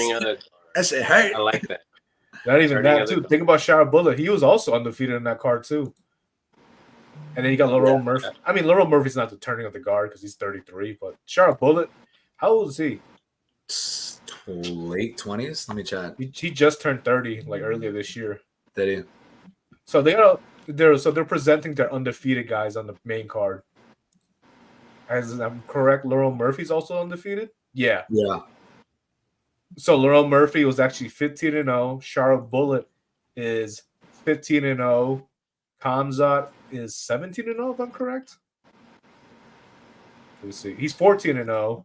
And then now Ilia Topuria is 16-0. Dude, they got some fucking savages on this card. Yeah. So it looks like Volk is next. What was that? It wasn't a bad card, though. I thought it was pretty good, dude. I was enjoying it, man. Aside from, if Chris Leal had – so I had this it was a small wager, but it was like a 7-pick parlay. And it was my DraftKings stepped up boost. So I had boosted the parlay. It was like plus 4,500 and I would have won $1,200. The only leg that missed was that fucking Carlos Leal plus 3.5. If that one judge had given it to Renat 29-28, would have cashed 1,200. And first of all, Carlos Leal won 30-27. I don't want to hear it. But that was really that one right there had me hurt. That one had me hurt, man. Out of everything on that card, I think the highlight for me, if I'm going to give my highlights of the card, Sharaputdin's double spinning back fist, that to me was the moment of the card.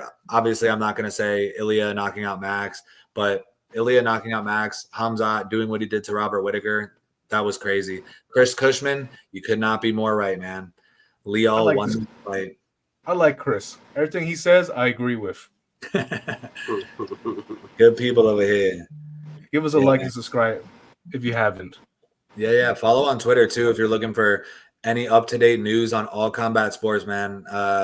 I'm not just saying this, but CST on Twitter is an absolutely amazing go-to if you're looking for all things combat sports, Muay Thai, kickboxing, boxing, MMA, all different types of regional organizations, from the smallest organization to the UFC. Everything is being covered here. And as a fight fan myself, I enjoy following CST just because it gets me plugged in on some stuff that I wasn't too hip about previously. Always dropping. Yeah. I've been thinking about doing some watch parties for the page. I don't know. Yeah, we'll see. We're coast to coast.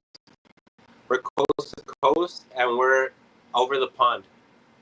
Yeah, man. CST's got a bunch of guys, man. Shout out to Rush and Isha. Those guys are like my inspiration for the YouTube scene, at least. Rush is CST as well. But Rush, we got some interviews cooking. I mean, Fu says he got Michael Hunter, but we got to lock in a date, and then we got Kapper Businik. I think that's how you pronounce his name. He's a K1 kickboxer on Tuesday. I don't want to get my hopes up, but we might get Kate Rotolo interviewed next week as well.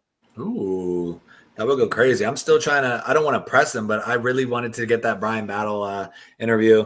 I mean, he alluded to that he would be down to do it, but at the same time, he kind of, I wasn't gonna press him out, but yeah, I would love to, get on some of that interview game too, just because. I mean, why not, right? Like to get to pick the brain of a up and coming fighter or an established vet. Either way. Yeah, the one championship also, guy will send us people. He stole my fighter name. I was the Butcher. He used to be Pooh Bear, and out of nowhere, he's the Butcher. I'm not gonna fight him for it. He can keep it, obviously. Like I told him, he replied to me on Twitter. I was like, I used to be the Butcher, but I'm not gonna fight you for it. Like you can keep it. What if he's like, we can fight? If I lose, you got it. I am not fighting Brian. I am not fighting Brian. Brian Battle's a dog, man. I love that man. That dude's an anime fan and everything. I love that man. That guy's the man. Yeah, bro. He's fire. I remember he was the last picked on the Ultimate Fighter, and he ended up showing out the entire season. Yeah, bro. His transformation. his transformation has been crazy, dude. Dude, I think if him and Renat were running back, he'll smoke him. Yeah, 100%. Oh yeah, he murders Renat. I think he finishes him. He took that John on short notice. He wasn't ready for the wrestling.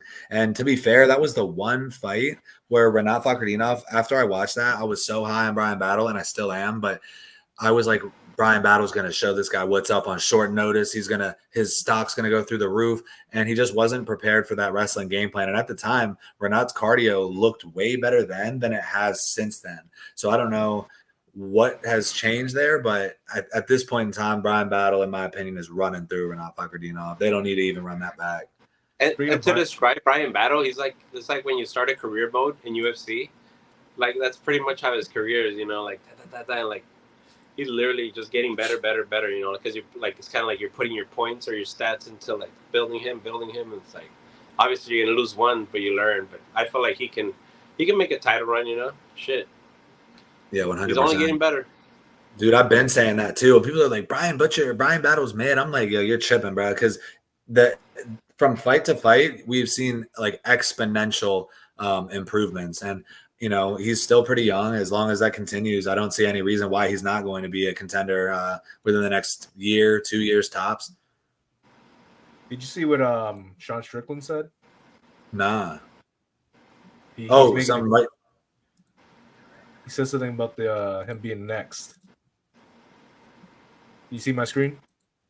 Yeah, Let me get my laptop out. I'm next in line. It's been said. It's been written. January, February, me and DDP are scrapping.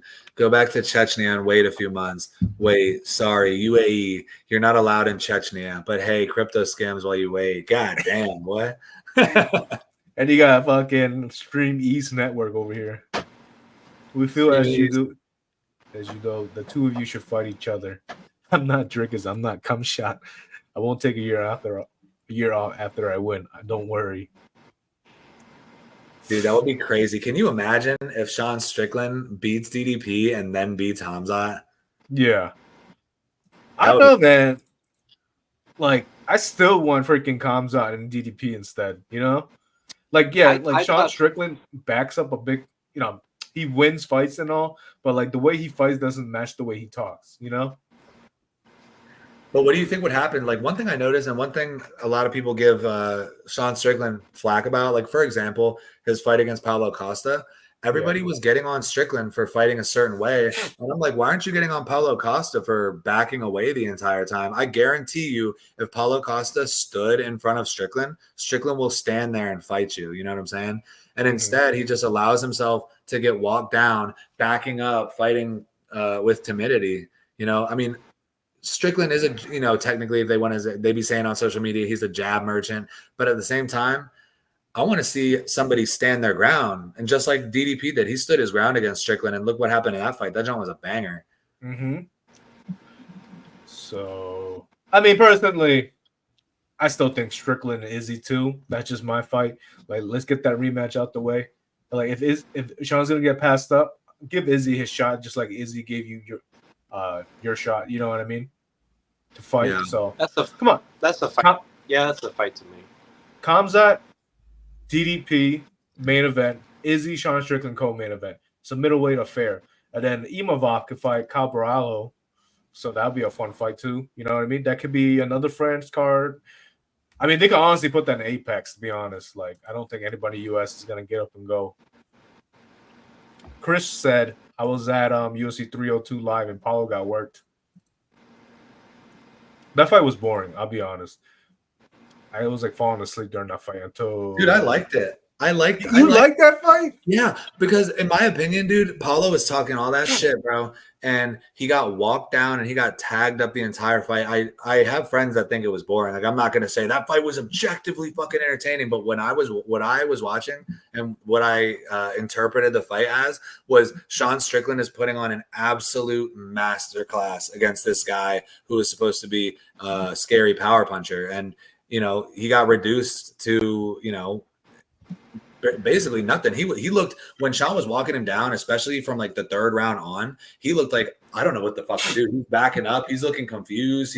He was looking all out of sorts, man. And he said he was going to move forward. He didn't do a damn thing he said he was going to do.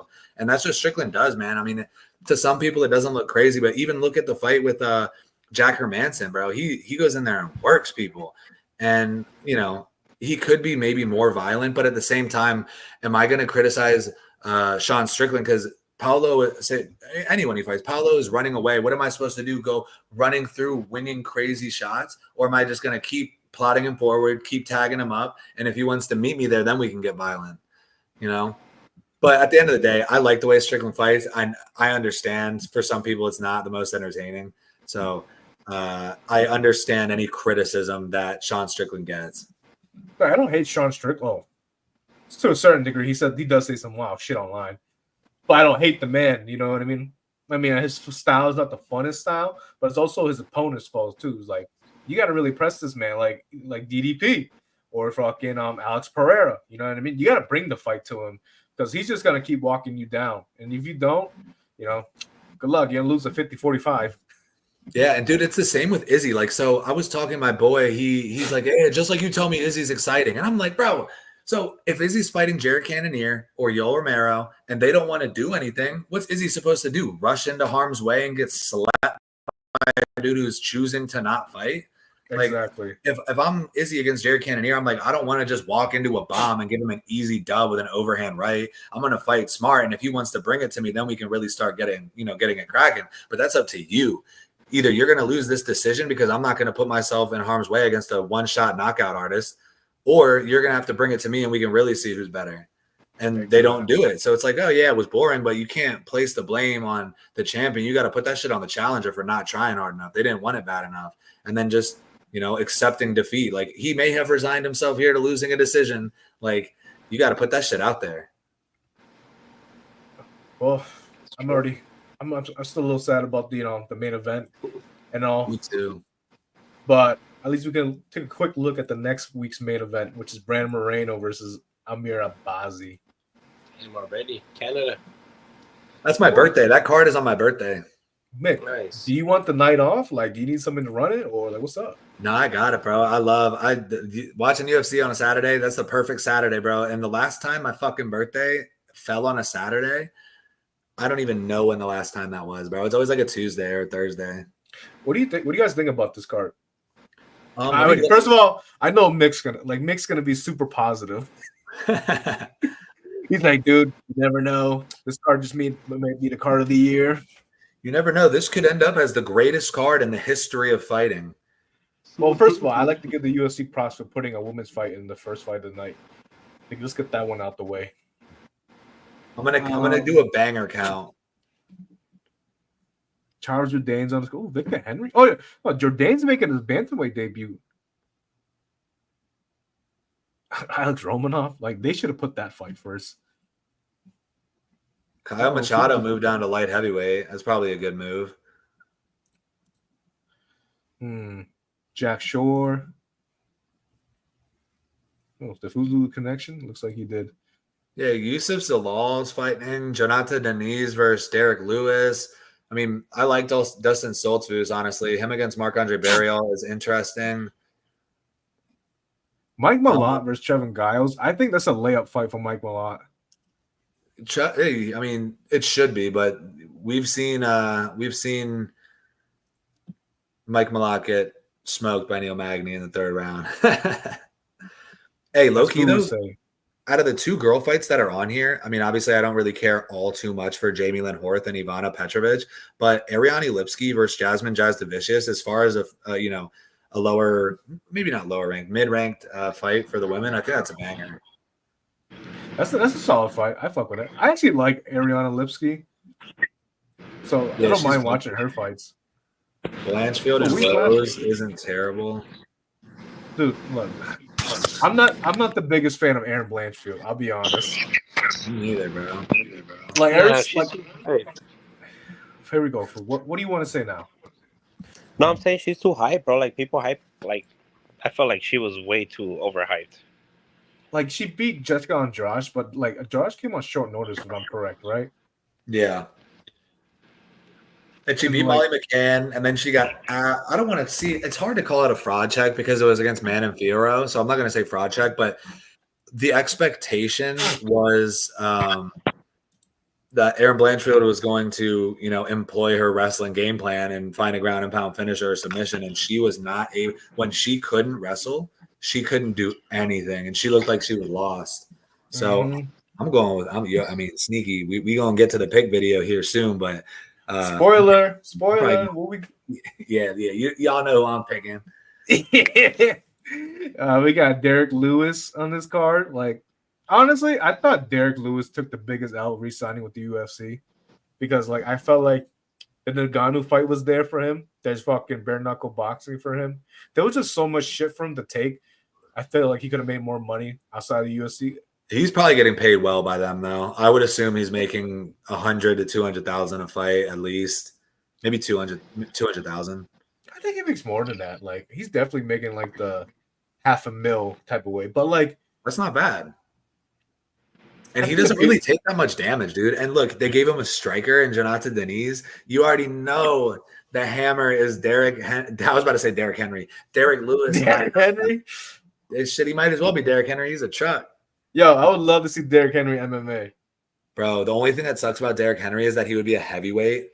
And, funny enough, me and my boys try to think, like, if there's an athlete outside of fighting who I think would be really good at fighting, the first person that always comes to mind for me is Rajon Rondo, because he walks around at like 6'1". He weighs like 170 pounds. His reach is like the 6'11". His wings, dude, he would have the longest reach in UFC history and probably be fighting at lightweight. If Rajon Rondo had become a fighter instead of a basketball player, we might be looking at the go. Dude, I was thinking, right, what position would probably have the most successful like MMA fighters in football? And I was thinking like maybe quarterback, if you really think about it, because they really have to like use their hands, right? Obviously, there's throwing motion. They got to throw the ball, so they got to obviously know how to throw a good punch. You know what I'm saying? And then wide receiver might too, though, because like imagine like a Garrett Wilson. He has such explosiveness, but he's like kind of skinny. But he drives a lot of power from his like fast twitch muscles. Yeah, he would be nice. Linebacker, bro. It's linebacker. And like the quarterback has like the most IQ on the field too. You know what I mean? They really have to dissect the defense or something like that. So I've always felt like a quarterback could have been like a good MMA fighter, or maybe a boxer, to be honest. Yeah, I can see it. But like, it's always like the defensive guys or like the lineman guys that get into MMA. You ever notice that? Yeah, dude. They don't. I mean, it's hard. Like, I mean, MMA is. If you're going to start boxing at 25 versus starting MMA at 25, you have a lot higher of a chance at becoming elite in MMA. But at the end of the day, it's still hard. Like, if you don't grow up, like for me, I was involved, in mixed martial arts and wrestling, and we love to fight. So, we'll go outside and fight just because, like, oh, me and 4 of my friends are over here. You guys want to go out and put the gloves on and see what's up? And people who did, like, if you didn't grow up learning how to punch, bro, I'm telling you, even to this day, like, you could get in a street fight and throw one bad shot and you could fuck your hand up, your wrist. Yep. If you don't know how to throw a punch, you dead ass throw a punch too crazy and like throw it weird, mess up your rotator. Knowing how to punch, like you can knock someone out and still not know how to punch. Like you see a lot of these MMA fighters, even at the professional level, who aren't necessarily the highest level punchers. And fighting's hard, man, especially at the highest level, because you make one wrong move and you're sleeping. I agree. You know what's funny too? Like, I used to have like backyard fights in my fucking backyard. Like, I would tell all my boys, like, yo, everybody get the gloves. Yo, you're gonna throw hands in my backyard. I actually have it private on my personal YouTube channel. I might have to show you boys. Like, it was so funny because we had our boys put on the gloves and throw hands, and I was the one kid that had to babysit my sister. So my sister was just chilling on the swing, watching everybody fight in the backyard. Fuck yeah! It was like this one video, you just see my sister running in the background and just my boys throwing hands. And like one of the comments, like, "You guys are such great influences." I'm like, bro, I got a babysit, all right? I'm a babysit, and I got to babysit you motherfuckers throwing hands in my backyard. Yeah, we used to actually funny with sisters and fighting. When I was younger, I had a neighbor. His name was Hamza. Shout out Hamza. But I was hanging with him one day outside, and he's like, he's like, yo, I think I could take your sister. And I was like, what the fuck, bro? He's like a year younger than me, and my sister's 3.5 years younger than me. And I was like, and my sister was an athlete. So I'm like, you think you could take her? And he was like, yeah. She blah, blah, blah. I don't know what he was tripping about. I'm like, bro, she's a girl. And I was like, you know what? Hold up. Let me go get her real quick. And I was like, yo, Katie, Khamzat thinks he could take you in a fight. And she was like, what? So she pops outside, and then it turned into a fight in between the two houses, and he got his ass whooped. I was shook, bro. I'm like, damn, bro. Take your L. You're like 17. Shout out to Hamzat. But the only Hamzat that's losing. Yeah. Like shit, yeah.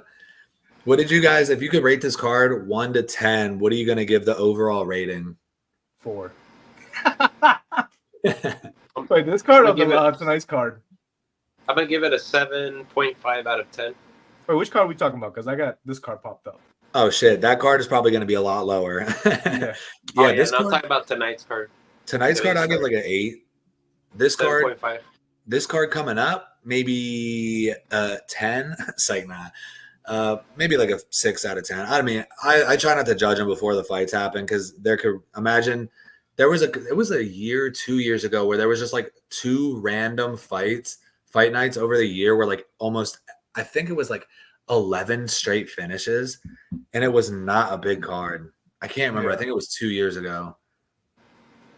What was I gonna say? Freaking so I'll give in this card probably like a 6.5. It wasn't too bad. Maybe like a 7 if I'm being generous. But like Barnett, Liao, robbery. So it was a good fight, but robbery. Ismail, Bruno Silva, that fight should never happen. Like who really cared about that? Like, we're not going back and talking about this fight, to be honest. Fareed, you did what you had to do. You know, like the first 3 fights were like, meh. You know what I mean? Like, Right. Forgettable fights. Let's leave it as that. Kennedy Nzechukwu and Chris Barnett. Unfortunate ending. You know, it is what it is. I mean, not when I really think about it. Maybe it should be like maybe a little bit lower than a fucking 7. So yeah. Abus, Bruno, got the finish, didn't gas, looked like he's on steroids. That's always a plus in my book. Yeah. I gotta watch Mateus Rebecky in this one. This might boost up my score. Yeah, that fight was fun. Jeff Neal, RDA, unfortunate ending, but I thought Jeff Neal looked good on the feet. He was piecing him up. So I'll give him the doubt. Ebo, phenomenal performance. Can't argue against that. 51 seconds. You destroy a guy in 51 seconds. And I think he was untouched. And I don't even think that dude even swung back after he got clipped. You know what I mean? He was just eating them. So Yeah. A+ performance. Shara deserves a high rating, to be honest. Like double back fist. Like, come on. That shit was so fucking dope, man. Murphy, Ige, not a bad fight. I'm not gonna say I loved it. Not gonna say I hated it. It's like, yeah, it was cool. Enjoyed it. Ige. I had Lerone winning 2-1, but I'm not gonna say it was robbery. You know? Yeah, that shit was close as hell, man. That third round was so close. I don't think, and I say robbery more than a lot of people because I'll like have a specific reason why. But that third round was just so close. Yeah. But Magomedov, Ankalaev, Rakic, F. Next, Khamzat, Robert Whittaker, A+++, because you don't do that to Robert Whittaker like that. Like DDP shocked us, but what Khamzat did, yeah, that was like, 10 out of 10, fucking 15 out of 10, really. Like you broke his jaw, and then you made him tap in the first round, and that's it, bro. Like Khamzat's next. Like that's enough to give me a title shot. Topuria, Max. Personally, I want to give it an F because I'm a Max fan. But I have to give that an A+ performance too because you knocked out Max Holloway. How many people can say that? Connor fought him, Volk fought him, Justin Gaethje fought him. Poirier couldn't even fit. Well, couldn't knock him out. But Topuria, you did your thing. You proved everybody wrong again. God, fuck you! Why you gotta knock out Max? But he's like what people think Peter Yan is. He actually downloads the data, bro, and then he just comes out and just fucking gets you. Because Max was catching him, bro. Like the distance, you could tell like the height and the reach was a fucking super advantage. Max is clipping him, but boy figured out how to cut the cage and the same shit he did with Volk, bro. He couldn't. Just caught him, caught him in the spot, and just that's it. He unloaded. Hate to see it, but To me, it was predictable. To like the rest of the world, it wasn't. So it's crazy. Hey, shout out to Base Gotti in the chat too. Happy that Khamzat mutilated fucking Robert Whittaker, and then I think we're all heartbroken about that Max decision. It's Base Gotti joined in the 2-hour mark. yeah. Respect, Base Gotti. Respect. Shout out to Boston. We've been chatting in here. Yeah, card was crazy, man. Shar Bullet takes the cake for me, dude. I don't care. Like, I mean, even if it had been, well, no, I'm capping. If it was Max that had knocked out Ilia, that would probably be my moment. But just the way that the knockout happened in the Shar Bullet fight was just crazy. That's the highlight for me. Low light, Carlos Leal. Other than that, I'm happy. Max with knocked out Topuria, I would have been out celebrating right now. Yeah, bro. Like Shara has one eye, bro, and he knocked him out. Not even looking at him, bro. He knocked him out with the back of like. He had his back to him, bro, when he knocked him out. It's crazy. Ige did gas, which I think was weird. We were talking about that after the fight because we referred to Ige as a cardio guy. Like round 3, he's whooping your ass in round 3 if it gets that far. And I don't know if it was a result of the wrestling or the body work that Lerone was putting on, but I was very surprised to see Dan Ige slowing down the way that he did in that fight today. It was such a close fight. And I could have scored it for Ige, but at the end, body language wise, it was a close fight, man. I was sad for Dan. He deserved him. He deserves a dub, man. Yeah, man. Like, where does Ige go from here now? Like, he's just pretty much the top 15 gatekeeper. Like, bro, it just occurred to me. Gene Silva. It just occurred to me. I know you're thinking Gene Silva. Oh God, that's funny as shit, bro. No. I think that's in Dan Ige's future, bro. He said he needs a dub, and then you were hyping up Gene Silva for like 20. You were fucking glazing Gene Silva, but now you want to give him Dan Ige? Oh no, it makes sense. Oh fuck. That's cold, Mike. That's cold coming from you. That'll hurt, bro. It's all right, Mike. Oh, yeah. I actually like that matchup a lot more. So I know.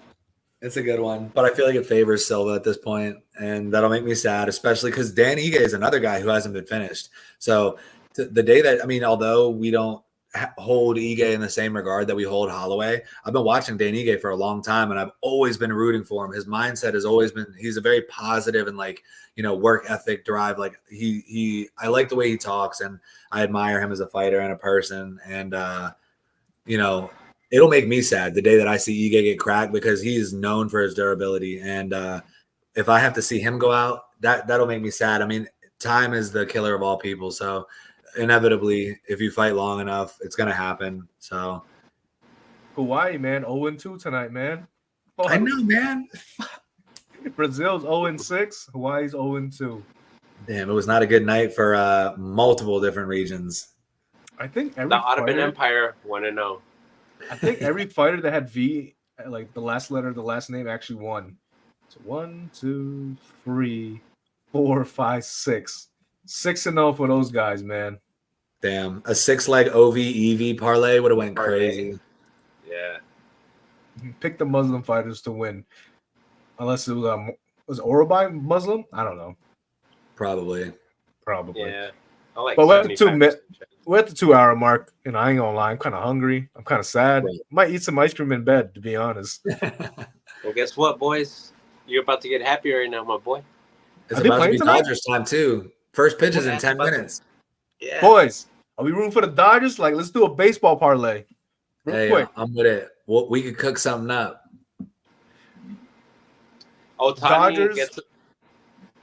Dodgers money line. Dodgers over. What do you guys think? I gotta see who's pitching though. Oh, that's true. It's a Japanese guy, no? Yamamoto. Yeah, Yamamoto and Carlos Rodon. Yeah. But I'll get to you guys in text because I gotta go grab some food because my food is actually downstairs. Boys. Yeah, thank you everybody for tuning in. Get it. Amazing card. Appreciate the love, y'all. Next week, Mike and Nick are back. Fu, we'll get back to the interview next week. We got some interviews lined up for you guys. Me? Maybe I'll join next week. I don't usually do this, but I kind of like it. Yeah, it's fun, man. Love chopping it up. When people jump in the chat and engage as well, it's always a good time. So I'm always down to talk fights, always down to do the predictions, recaps. We're going to keep getting after it. All right, send us home, Mike. All righty. We appreciate it, y'all. Much love. Follow CST, all platforms, Insta, Facebook, Twitter, YouTube. Like and subscribe. Tell your friends if you want all the up-to-date news on all things combat sports. Show us some love. We appreciate it, y'all. Let's go. Let's go Dodgers, baby. Let's go.